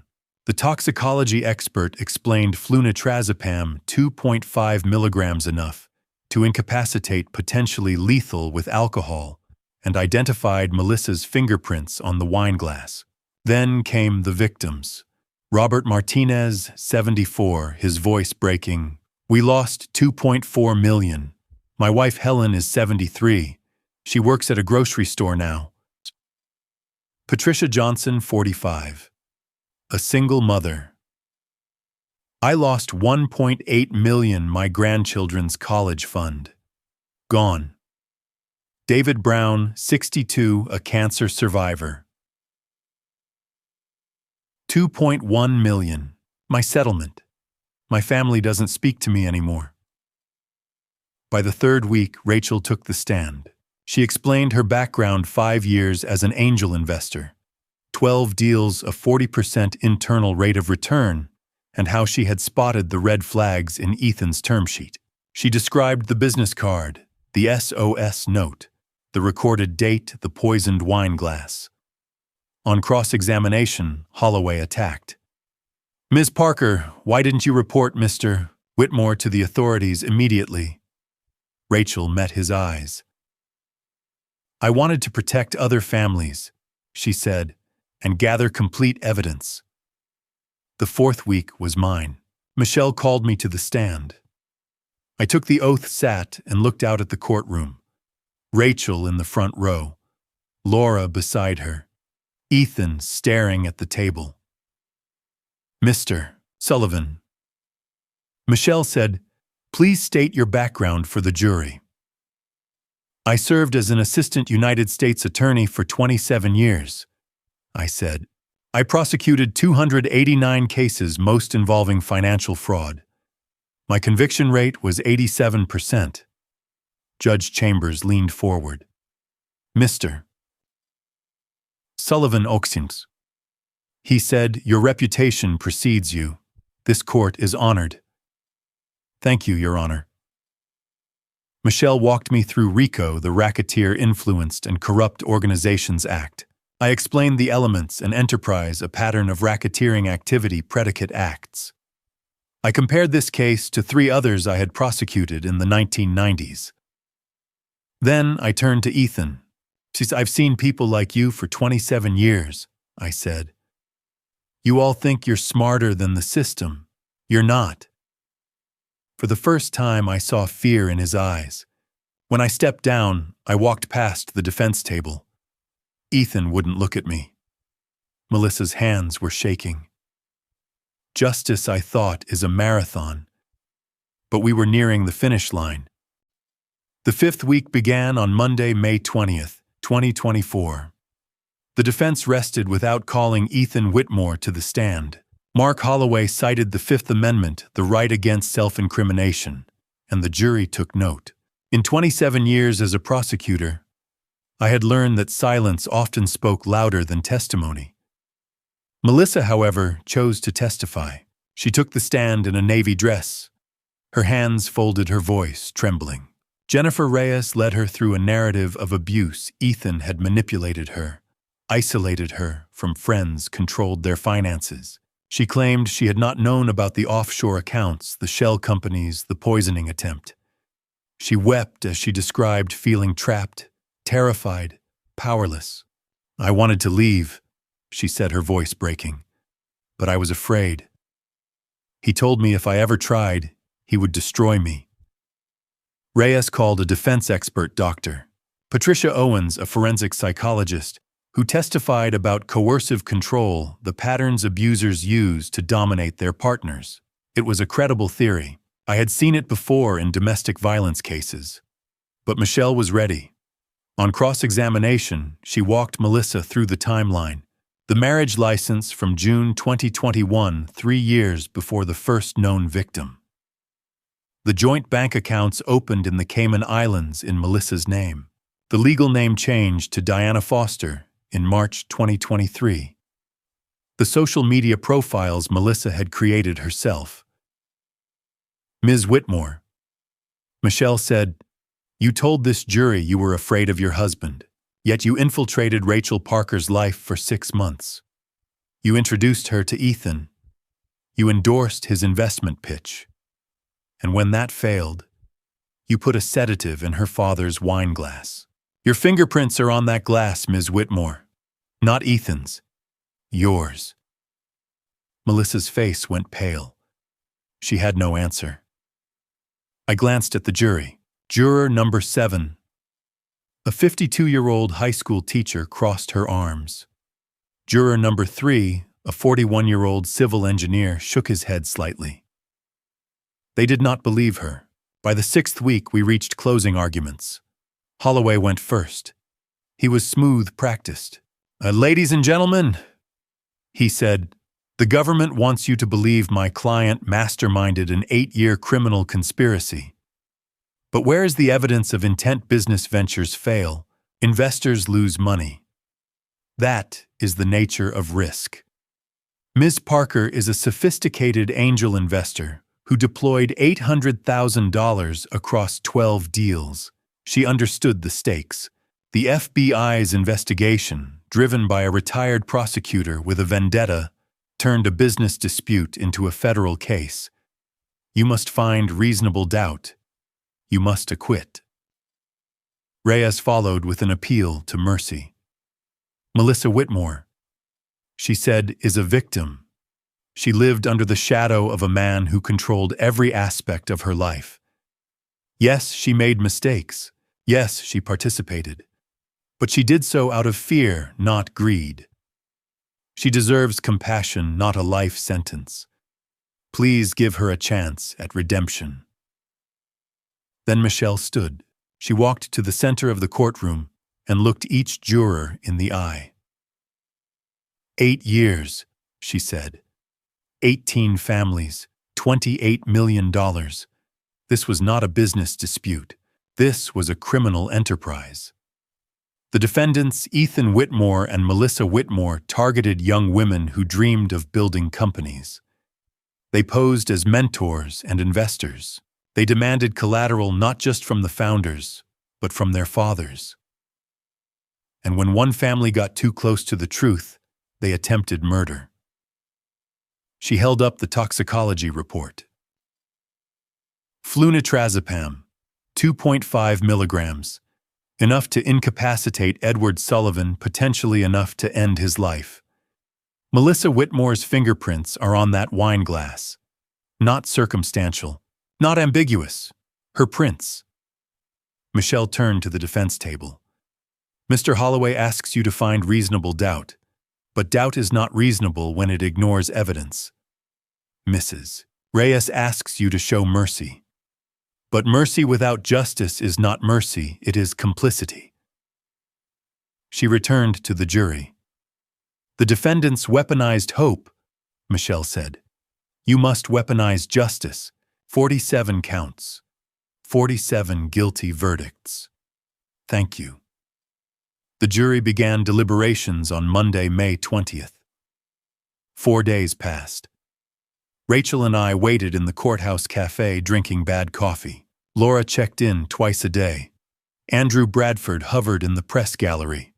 Outside, television trucks lined 3rd Avenue. On Thursday afternoon, May 23rd, a rumor circulated. The jury was close to a verdict. On Friday morning, May 24th, at 2:45, the clerk's phone rang. The jury had reached a decision. At 3:15, we assembled in courtroom 15A. The gallery was packed, 18 victims and their families, reporters, law students, curious citizens. Rachel sat beside me, her hand in mine. Across the aisle, Ethan and Melissa sat rigid, flanked by their attorneys. Judge Chambers entered. We rose. "Be seated," he said. "I understand the jury has reached a verdict. Please bring them in." The door opened. 12 jurors filed into the box, their faces unreadable. Juror number 4, Michael Blake, a 58-year-old accountant, stood. He was the foreman. In his hand, he held 47 verdict forms. "Mr. Foreman," Judge Chambers said, "has the jury reached a verdict?" "Yes, Your Honor." "Please hand the forms to the clerk." The clerk took the stack and began to read. In the matter of United States versus Ethan Whitmore and Melissa Whitmore, count 1, wire fraud. How do you find guilty? Count 2, wire fraud. How do you find guilty? 18 times the clerk read the charge. 18 times Blake answered guilty. 12 conspiracy counts. Guilty. 8 identity theft counts. Guilty. 5 money laundering counts. Guilty. 2 attempted murder counts. Guilty. 2 RICO counts. Guilty. 47 charges. 47 convictions. Ethan dropped his head to the table, his shoulders shaking. Melissa sobbed, her face buried in her hands.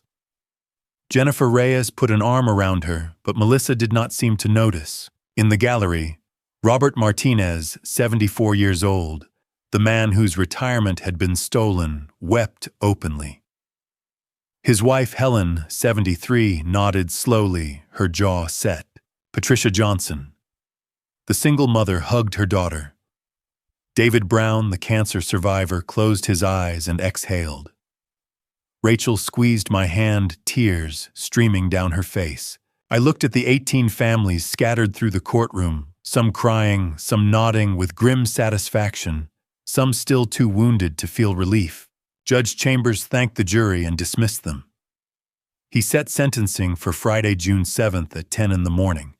U.S. Marshals moved to the defense table, placed handcuffs on Ethan and Melissa, and led them toward the side door. As they passed, Melissa turned and looked back, not at her attorney, not at the judge, but at Rachel.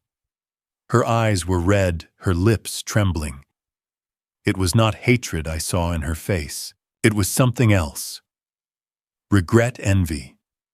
A longing for the kind of courage Rachel had shown I did not know. The courtroom emptied. Rachel and I stood in the aisle as victims filed past, some pausing to shake my hand, others too overwhelmed to speak. Laura caught my eye from across the room and nodded once. Outside, the late May sky was clear and cool. Rachel pulled her cardigan close. "Dad," she said quietly, "do you think people like them can ever be redeemed?" I thought of Catherine, who had believed in second chances. I thought of the 12 victims who would never get theirs. I thought of Melissa's face as she looked back at Rachel, something human, something broken. "I don't know," I said, but justice had been done. And for today, that was enough. 2 weeks after the verdict on Friday, June 7th, 2024, we returned to courtroom 15A for sentencing. The gallery was full again, 18 victims and their families, reporters, law students. Rachel sat beside me in the front row, her hands folded. Laura Bennett and Andrew Bradford occupied their usual seats. At the defense table, Ethan and Melissa sat in orange jumpsuits, hands cuffed thinner than they had been at trial. Their faces were pale, hollow. At 10 o'clock, Judge Chambers entered. We rose. "Be seated," he said. "We are here for sentencing in United States versus Ethan Whitmore and Melissa Whitmore. Before I impose sentence, I will hear from the victims. Counsel, is the government ready to proceed?" Michelle Warren stood. "Yes, Your Honor. We have 5 victim impact statements." "Very well. Please proceed." Patricia Johnson was the first to approach the podium. She was 45, a single mother from Dallas. Her voice was steady, but her hands shook. "Your Honor," she said, "I lost $1,800,000, my grandchildren's college fund. My daughter trusted Ethan Whitmore.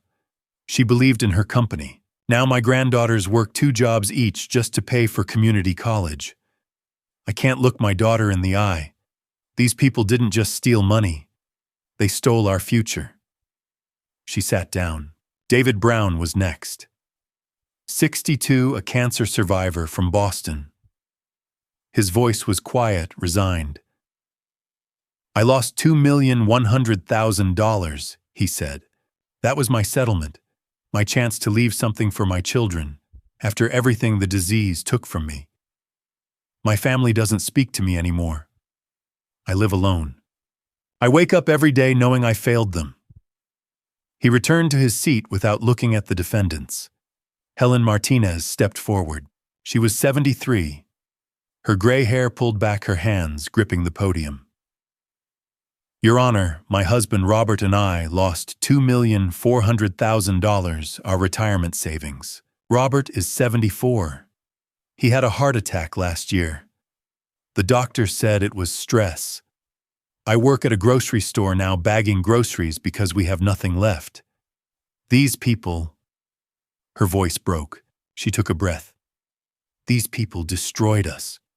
Margaret Morrison was 4th. She was in her early 70s, the mother of Sarah Morrison, The first victim, the woman whose father had died of a heart attack, 6 months after losing $3,100,000. Margaret's voice was strong, but her eyes were red. "My daughter Sarah lost $3 million, she said. "My husband James, Sarah's father, died 6 months later. The doctors said it was a heart attack. I say these defendants caused it. Sarah has never forgiven herself. She will carry that guilt for the rest of her life." Mr. Whitmore and Mrs. Whitmore didn't just steal money. They ended my husband's life. She walked back to her seat and the courtroom was silent. Finally, Michelle called my name. I stood and walked to the podium. I had spent 27 years in federal courtrooms, but standing here on this side as a victim felt different. I looked at Rachel, then at Judge Chambers, then at the defendants. "Your Honor." I began, "I speak today on behalf of my daughter Rachel and myself. Ethan Whitmore and Melissa Whitmore didn't just steal money. They stole trust dreams and futures. My daughter built her company with her own hands. She invested her own capital. She worked 18-hour days. The defendants tried to take everything she had built, and when we resisted, they tried to take my life." I paused. "Rachel will carry this scar forever. She will question every new investor, every business relationship, every friendship. That is the legacy these defendants leave. Justice today cannot undo the harm, but it can prevent the next victim. Thank you." I returned to my seat. Rachel squeezed my hand. Jennifer Reyes stood for Melissa's mitigation plea.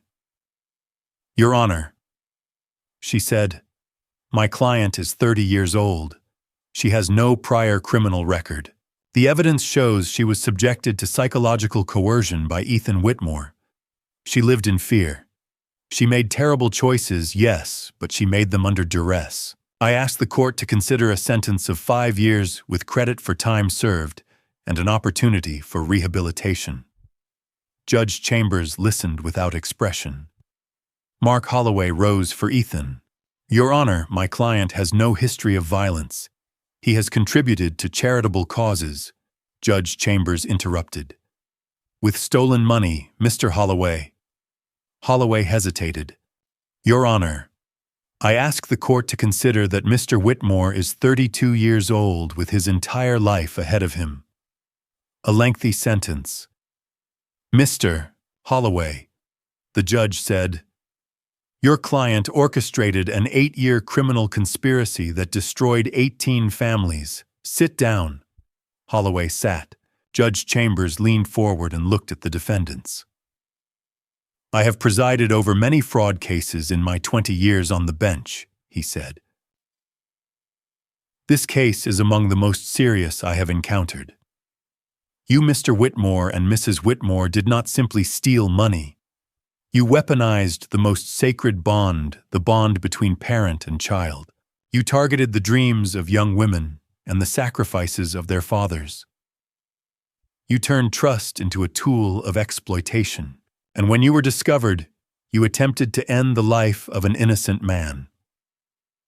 He turned to Melissa. "Ms. Whitmore, your attorney argues you were a victim of coercion, but your fingerprints are on that wine glass. You made a choice. You inserted a dangerous sedative into Edward Sullivan's drink, knowing it could incapacitate or end him. That was not coercion. That was attempted murder. You will be held accountable." He turned to Ethan. "Mr. Whitmore, you remained silent throughout this trial. Silence is not remorse. It is strategy. You showed no empathy for your victims, no acknowledgement of the harm you caused. The federal sentencing guidelines recommend 15 to 18 years for offenses of this magnitude. I find that range appropriate." He paused. "Ethan Whitmore, you are hereby sentenced to 12 years, 144 months in federal prison, followed by 5 years of supervised release. You will pay restitution in the amount of $22 million jointly and severally with your co-defendant. You are prohibited from managing any business entity, and from contacting any victim. You will be remanded to FCI Sheridan in Oregon." He turned to Melissa. "Well, Melissa Whitmore, you are sentenced to 10 years, 120 months in federal prison, followed by 3 years of supervised release. You will pay restitution in the amount of $22 million jointly and severally. You are prohibited from contacting any victim. You will be remanded to FCY Dublin in California." He struck his gavel once. "This court is adjourned." Ethan sat motionless. Melissa wept.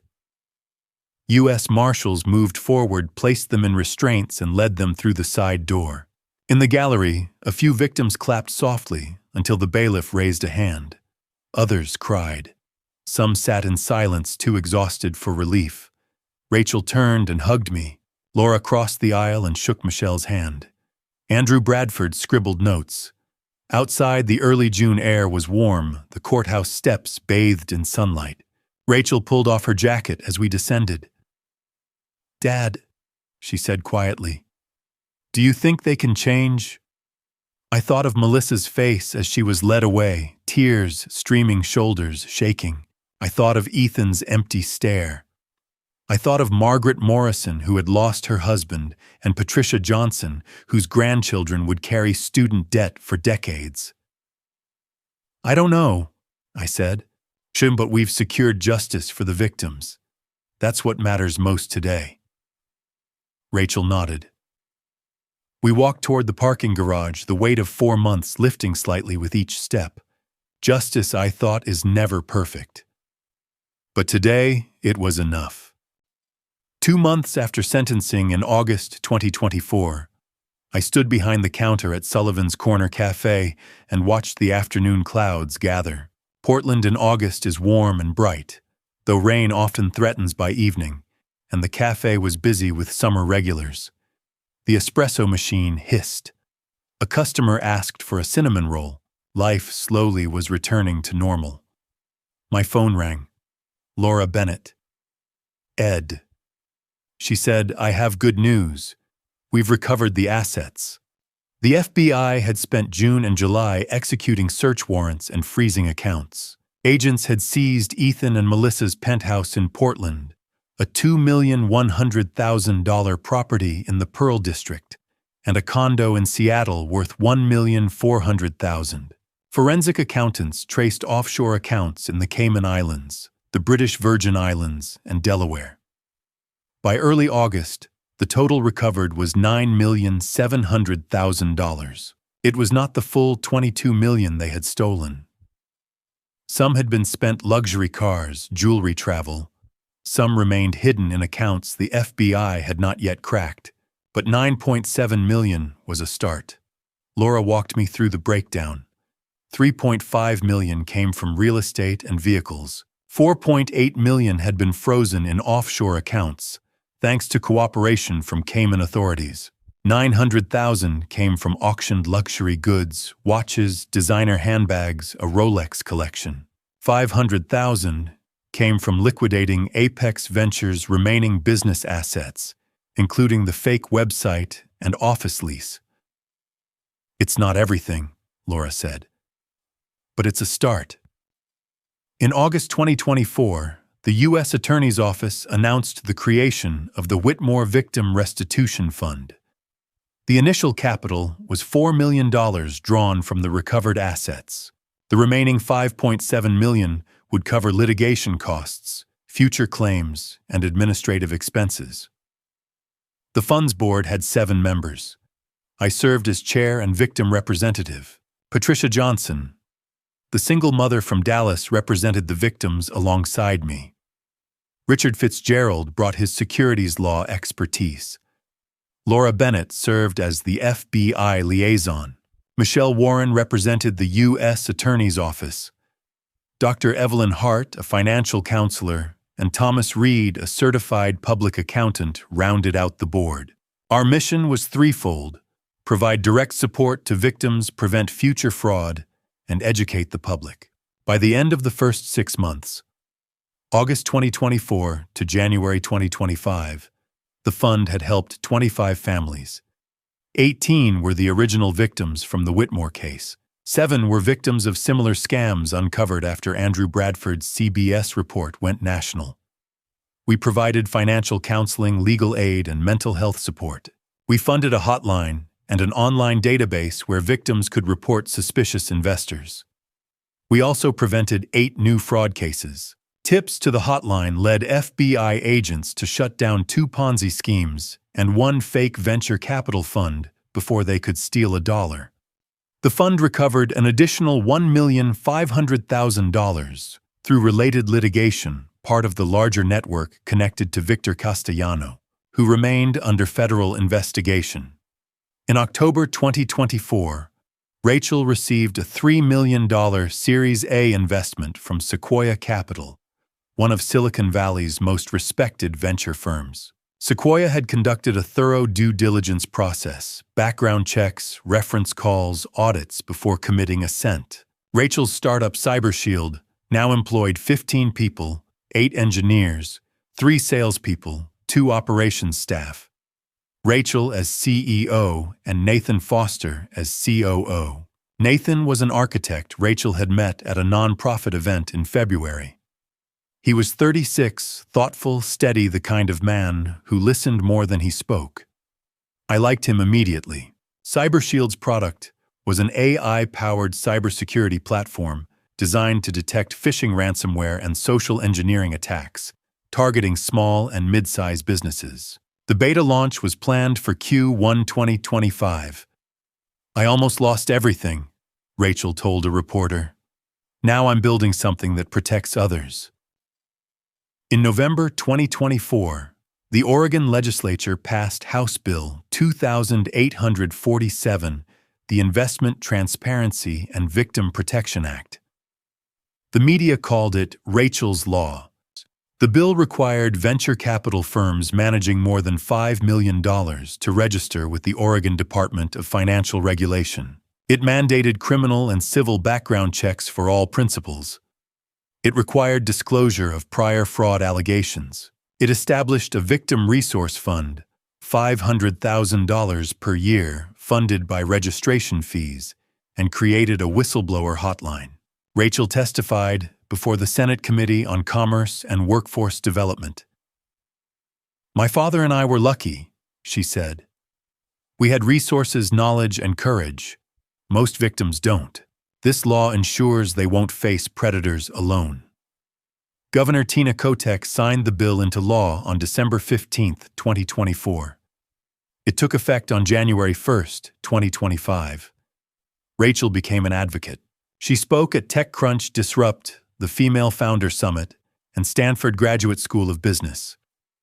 She mentored more than 20 female founders through a nonprofit called Founders Shield. She launched an online database, vccheck.org, in partnership with the FBI and the Securities and Exchange Commission. Investors could search backgrounds. Victims could report red flags. In the first 5 months, August to December 2024, the site processed 3,000 searches and issued 10 fraud alerts. I found my own way to contribute.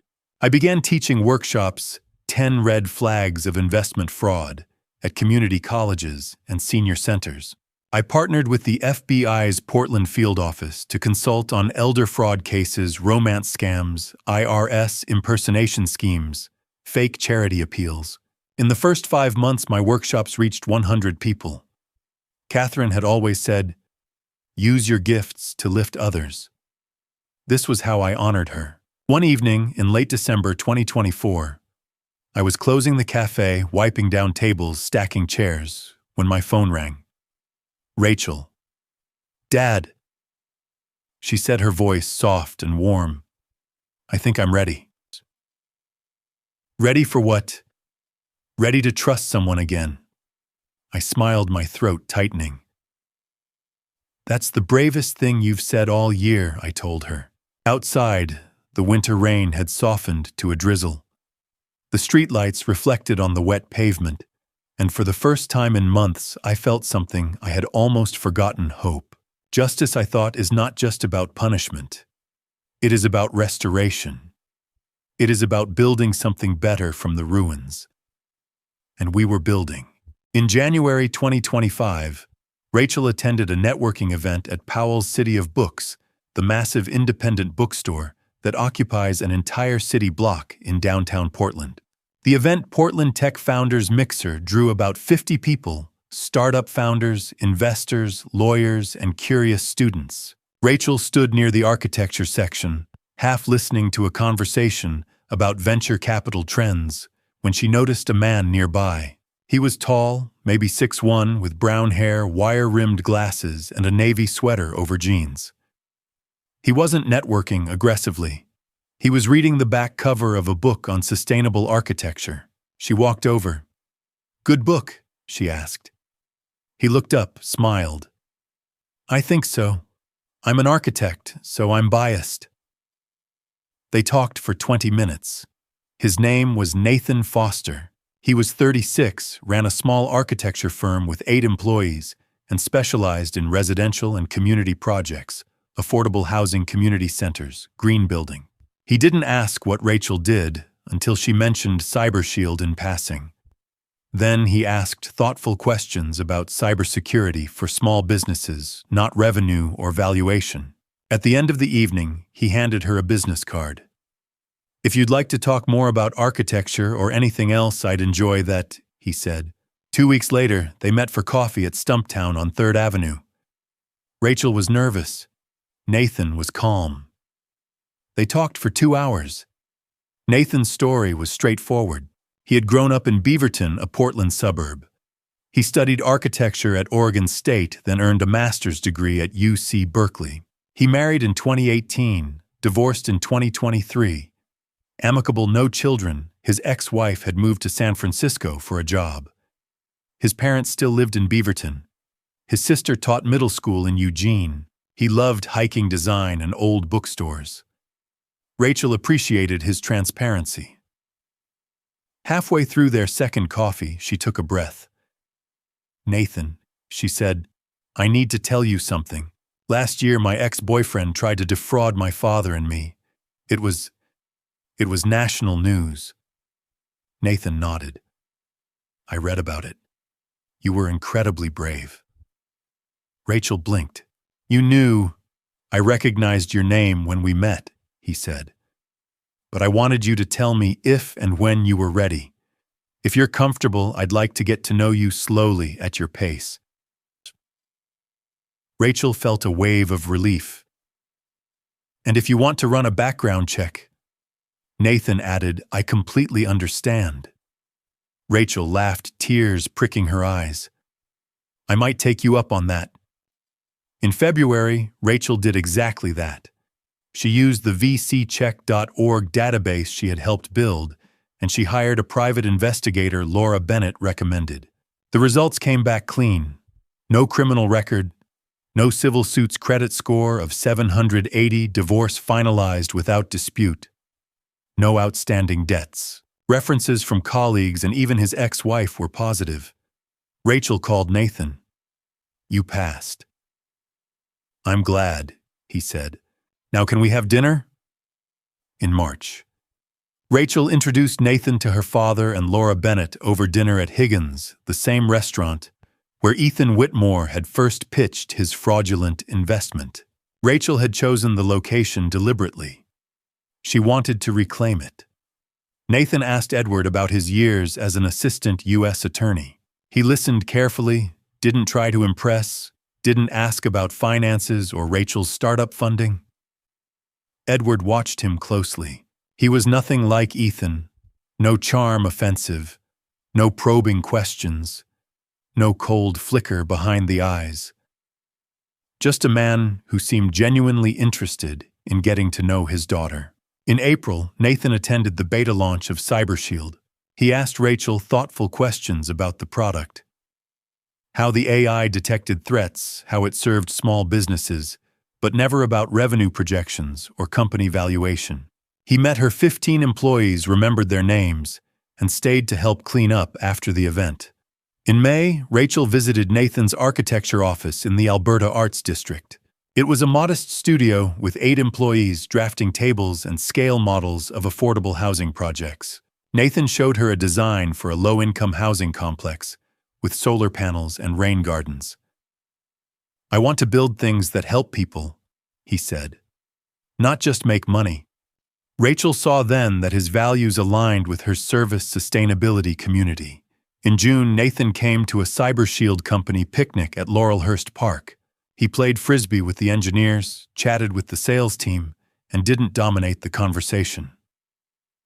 Afterward, 2 of Rachel's employees told her, "He's genuine." In July, Rachel and Nathan hiked Eagle Creek Trail in the Columbia River Gorge. It was a warm summer morning, mist rising from the waterfall. As they walked beside the cascade, Rachel told him the full story: Ethan's manipulation, Melissa's infiltration, the poisoning attempt, the trial, the sentencing. Nathan held her hand. He didn't interrupt. He didn't offer empty platitudes. When she finished, he said simply, "Thank you for trusting me with that." Rachel realized then that trust was not something you lost and never found again. It was something you could rebuild slowly with the right person. In late July, Nathan called and asked if he could meet Edward for coffee at Sullivan's Corner. He was nervous when he sat down. "Mr. Sullivan," he said, "I know trust has to be earned. I've spent 7 months trying to show Rachel and you who I am. I love your daughter. I want to spend my life proving she made the right choice. I'd like your blessing to propose." Edward studied him. He saw no Ethan Whitmore charm, no rehearsed pitch, no hidden agenda. Just a good man who loved his daughter. "Nathan," Edward said, "you've shown respect, patience, and integrity. You have my blessing. But more importantly, you have Rachel's trust. Don't betray it." "I won't, sir," he said. "I promise." The following weekend, Nathan drove Rachel to the Columbia River Gorge. They hiked to Multnomah Falls, where summer greenery framed the gray cliffs and mist rose from the water. At a quiet overlook, Nathan knelt and pulled a small velvet box from his jacket. "Rachel," he said, "you are the strongest, bravest person I know. I want to build a life with you, slowly, honestly, together. Will you marry me?" Rachel, tears streaming down her face, said yes. A week later, Nathan came to the cafe. Edward reached into his desk drawer and pulled out a velvet box he had been keeping for months. Inside was Catherine's sapphire ring, a blue sapphire in a vintage platinum setting. She had worn it for more than 30 years. "Catherine would want Rachel to have this," Edward said, "and she would approve of you." Nathan took the box, his hands trembling. "I'll honor this," he said. "I'll honor her." Edward nodded, his eyes wet. Outside, the August evening was warm and still, the air carrying the scent of roses from the cafe's patio garden. Love, Edward thought, is not about perfection. It is about patience, honesty, and the courage to trust again. And Rachel had found it. I woke at 5 o'clock on Saturday morning, October 17th, 2025. The October morning was crisp and cool, leaves turning gold and red outside the cafe windows. I had closed Sullivan's Corner the day before to prepare. White linen tablecloths covered the tables. Mason jars filled with wildflowers, Oregon iris, lupine, Indian paintbrush sat on every surface. String lights hung across the patio. 40 white folding chairs faced a simple wooden arch draped in climbing roses. Sullivan's Corner Cafe. The place I had opened after Catherine died. The place where Rachel had slipped me that desperate note nearly 2 years ago would host my daughter's wedding. I walked into the kitchen and pulled out Catherine's handwritten recipe card for cinnamon rolls. The ink had faded, the edges were worn, but I knew every word by heart. I had watched her make them 1,000 times. Now I made them for Rachel. As the dough rose and the smell of cinnamon and butter filled the cafe, I touched the recipe card and whispered, "Wish you were here." At 9 o'clock, Rachel arrived with Hannah Turner, her former employee and bridesmaid. Rachel wore a simple ivory dress, tea-length lace sleeves, vintage style. Her hair was pinned up. She wore minimal makeup. When I saw her, my throat tightened. She looked like Catherine at 34. "Dad!" she said, her hands shaking. "I'm nervous." I led her to the small office behind the counter and pulled a velvet box from my desk drawer. Inside was Catherine's sapphire ring, the one Nathan had returned to me so I could give it to Rachel this morning. "Your mother wore this for 30 years, I said, sliding it onto Rachel's right hand. "She would be so proud of you." Rachel's eyes filled with tears.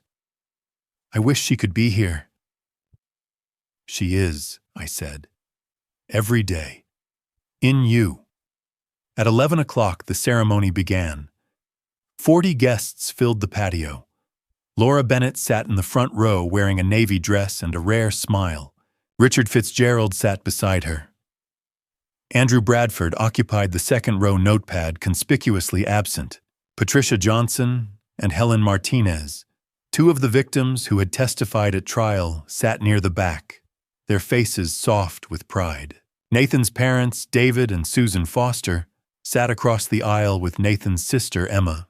The rest of the guests were a mix of Cyber Shield employees, Nathan's architecture team, and a handful of college friends.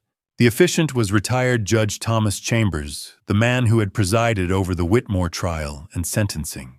He had agreed to officiate as a symbol. The same voice that had delivered justice would now bless a new beginning. An acoustic guitar began to play "Here Comes the Sun." I offered Rachel my arm, and we walked down the short aisle. Nathan stood beneath the arch in a charcoal suit, his eyes glistening. I placed Rachel's hand in his and whispered, "Take care of her." "I will, sir," Nathan said. Judge Chambers smiled. "Dearly beloved, we are gathered here today." The ceremony was simple. Nathan spoke his vows first. "Dear Rachel," he said, "I promise you transparency, patience, and respect. I will never ask you to trust blindly. I will earn it every day." Rachel's voice was steady. "Nathan, you taught me that trust isn't foolish, it's selective. Thank you for being worthy of it. I choose you today and always." They exchanged rings. Nathan slipped Catherine's sapphire onto Rachel's left hand, then his own wedding band. Rachel slid a platinum band onto Nathan's finger. Judge Chambers raised his hands. "By the power vested in me by the state of Oregon, I now pronounce you married. You may kiss." They kissed. 40 people cheered. The reception began at noon. Tables filled the cafe and patio. We served Edward's cinnamon rolls, food from Portland's best carts, Nong's Cow Man, Gai Bing Mi dumplings, salt and straw ice cream, and local Pinot Noir and craft beer. Laura stood to give the first toast.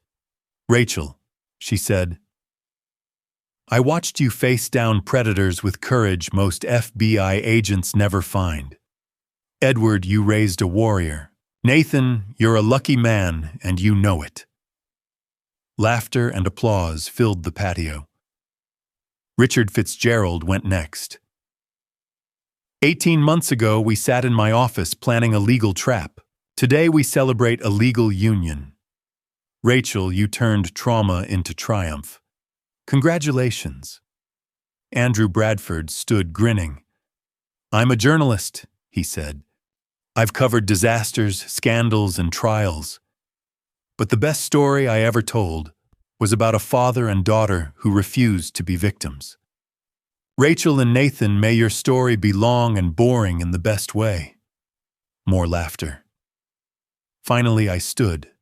My hands trembled as I raised my glass. 18 months ago, I said, I thought I'd lost my daughter to a predator. Today, I'm not losing a daughter, I'm gaining a son. Nathan, you showed Rachel that good men exist. Catherine would have loved you. Welcome to the family." I sat down, wiping my eyes. The first dance was At Last by Etta James. Rachel and Nathan swayed together, smiling, whispering. Then the DJ called for the father-daughter dance.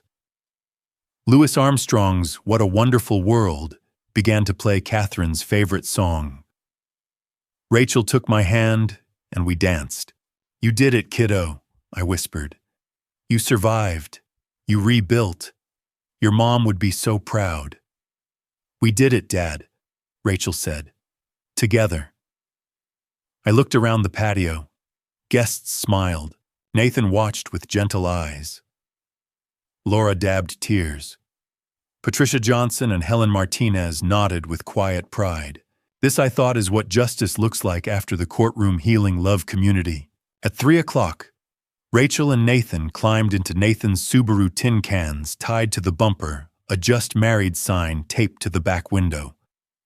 They waved as they drove away. I stood on the cafe steps with Laura, Richard, Andrew, Patricia, and Helen, my chosen family. As the car disappeared around the corner, I pulled my wallet from my pocket and opened it to a small black and white photo of Catherine from the 1990s. She was smiling, her hair dark, her eyes bright.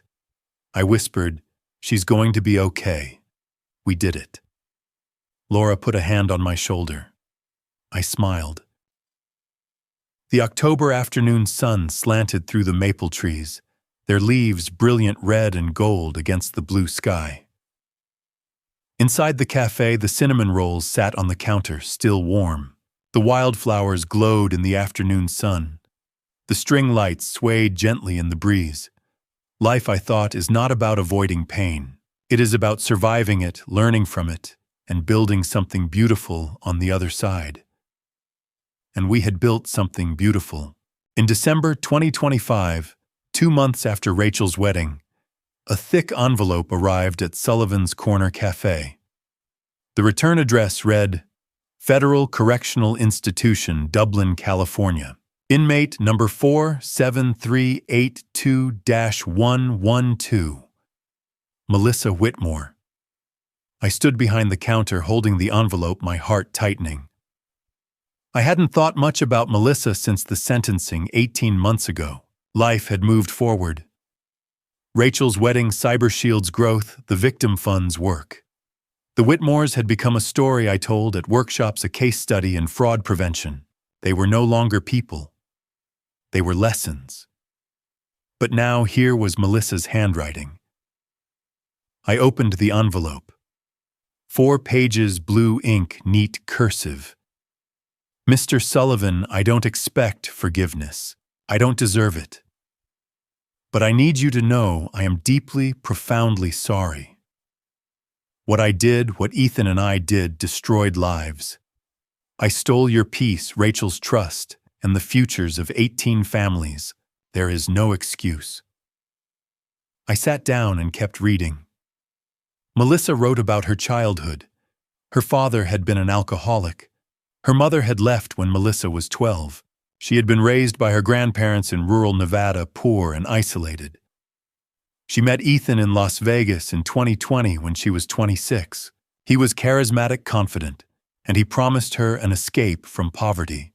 The first scam, Sarah Morrison in San Francisco, happened in 2021.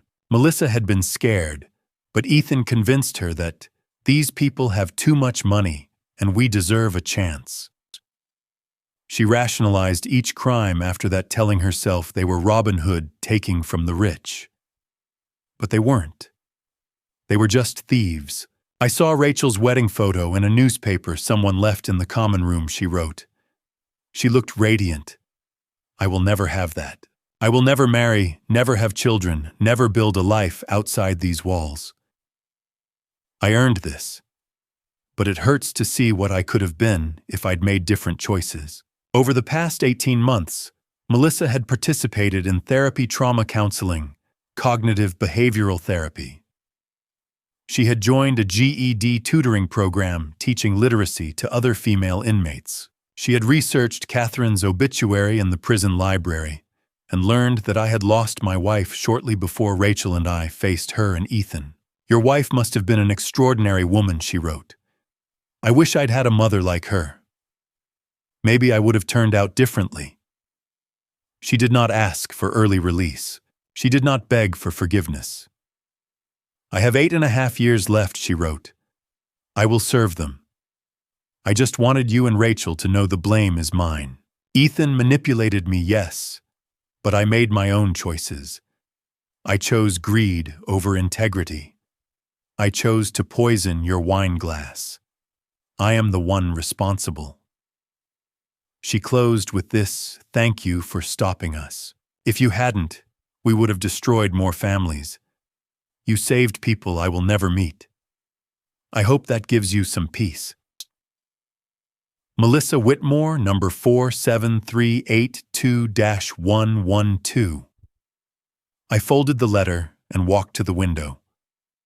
Winter rain streaked the glass. The cafe was quiet. I didn't know what I felt. Anger, pity, confusion. All three.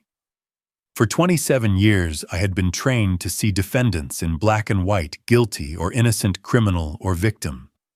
Melissa was guilty. She had done terrible things, but she was also human, broken, and maybe capable of growth.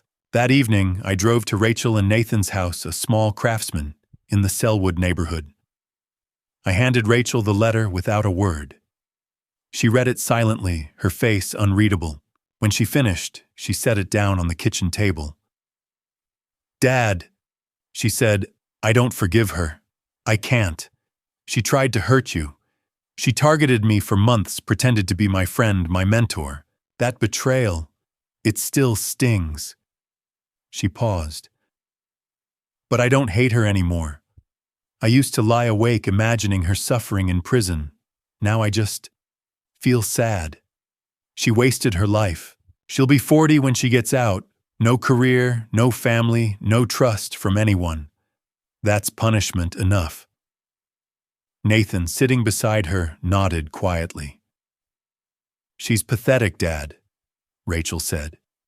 Not evil, just pathetic. I drove home in the December rain, thinking about Rachel's words. At home, I sat at the kitchen table with Catherine's photo, the black and white one from the 1990s, the one where she's smiling young alive. I thought about the 289 cases I had prosecuted. How many defendants had written letters? A few. How many had been sincere? Hard to say. Does sincerity erase harm? Does it matter maybe? Justice punishes. That is its job. Redemption is something else, something messier, harder to measure. Melissa would serve 8.5 more years. She would carry the weight of what she did for the rest of her life. The letter didn't change that. It didn't erase the poison in my wine glass, the fear in Rachel's eyes, the 18 families whose lives she helped destroy. But it showed she was trying. That counted for something. Not forgiveness, not absolution, just acknowledgement. I folded the letter and placed it in my desk drawer next to Catherine's recipe card and the empty velvet box that had held her sapphire ring. I would not reply. There was nothing to say. But I kept the letter. Someday maybe it would remind me that justice is not simple, that people are not puzzles with one right answer, that some are beyond saving and some are not, and some, like Melissa, live somewhere in between. I whispered to Catherine's photo, there are questions without answers, only time. Outside, the winter rain continued. Inside, the cafe was warm. And I realized that after 18 months, I had finally let go, not of the anger, not entirely, but of the need to understand why people like Melissa make the choices they do. Some questions I thought are not meant to be answered. They are just meant to be carried.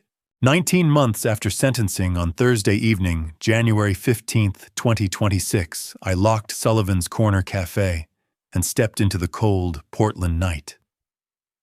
I was 70 years old. My hair was silver, my back stiffer, but my purpose was clear. As I walked to my car, I passed a young woman on her phone. I'm meeting a venture capitalist tomorrow, she said. How do I verify his background? vccheck.org, her friend replied. Rachel Parker built it. The woman nodded, typing. I smiled and kept walking. She had the tools now. The database. The law. The workshops. The hotline. The war against predators would never end. But neither would hope. I drove home thinking about 19 months of work. The Victim Fund had helped 80 families in Oregon and Washington. We had prevented 15 fraud cases and recovered $6 million. Rachel's law took effect January 1st. Washington State was considering similar legislation. Rachel's company CyberShield employed 25 people and generated $2.5 million in its first year. The VC check database had processed 8,000 searches and issued 25 fraud alerts. And Rachel was 8 weeks pregnant. If the baby was a girl, they would name her Catherine. Ethan had served 18 months at FCY Sheridan. He would not be released until 2036. Melissa had served 18 months at FCY Dublin. With good behavior, she might be released in 2032. The FBI investigation into Victor Castellano was ongoing. Laura was now supervisory special agent. Richard was on track to make partner. Andrew led a CBS investigative team. I returned to the cafe. I had forgotten my keys. Inside, I sat alone. Catherine's photograph hung on the wall, her smile frozen in black and white from the 1990s. I thought about the journey. Prosecutor to cafe owner. Victim to protector. Protector to advocate. 3 lessons: age is strength. Experience is armor. Trust must be earned, but good people exist. Love endures. Catherine had been gone 7 years, but I heard her voice every morning. She was woven into everything I did. I opened my notebook and wrote a journal entry for the fraud prevention manual I was developing with the FBI. The Whitmore case would become required reading. My phone rang. Rachel. Dad! She said, laughing. We just got back from the doctor. The baby's healthy. My throat tightened. That's wonderful. If it's a girl, we want to name her Catherine. Is that okay? I closed my eyes. Your mother would be honored. We love you, Dad. I love you too. I locked the cafe and stepped outside. The January sky was clear. Stars were visible, rare for Portland. I looked up and whispered to Catherine, we raised her well. She's stronger than both of us. Then I spoke aloud to every predator who thought age made me weak, who thought fathers wouldn't fight. I'm still watching. I'm still here. And I have 289 reasons never to stop. I walked home through quiet streets, my breath visible in cold air. An old man with a young man's fire. The fight would never end, but neither would I. Looking back, I see how family betrayal destroys lives in silence. I prosecuted criminals for 27 years, yet nearly missed the predator targeting my daughter. Don't be like me. Don't assume experience makes you immune. Family betrayal arrives with smiles and promises. These grandpa stories aren't about heroes saving the day. Rachel saved herself by trusting her instincts. Our friends saved us with their expertise. God gave us courage when surrender seemed easier. Faith and community are shields against darkness. Predators don't target the weak, they target the hopeful. They weaponize dreams. Whether it's family betrayal or strangers exploiting ambition, the pattern is identical: isolate, pressure, steal. My advice: verify everything. Trust selectively. Teach your children that no is wisdom, not weakness. If you're reading these grandpa stories as a father or grandfather, remember your job isn't sheltering them from danger, it's teaching them to recognize it. At 70, I've convicted 289 criminals. But the case that mattered most wasn't in a courtroom. It was at a dinner table reading my daughter's desperate note. Grandpa stories aren't about perfection. They're about refusing to surrender. I'm still watching. I have 289 reasons never to stop. Thank you for journeying with me to the end. Drop a comment. What would you do facing Edward and Rachel's impossible choice? I genuinely want to hear your perspective. If this story moved you, please subscribe for more. Quick note. While inspired by real fraud patterns, some elements were dramatized for storytelling. If this style isn't your preference, explore other content that suits you better.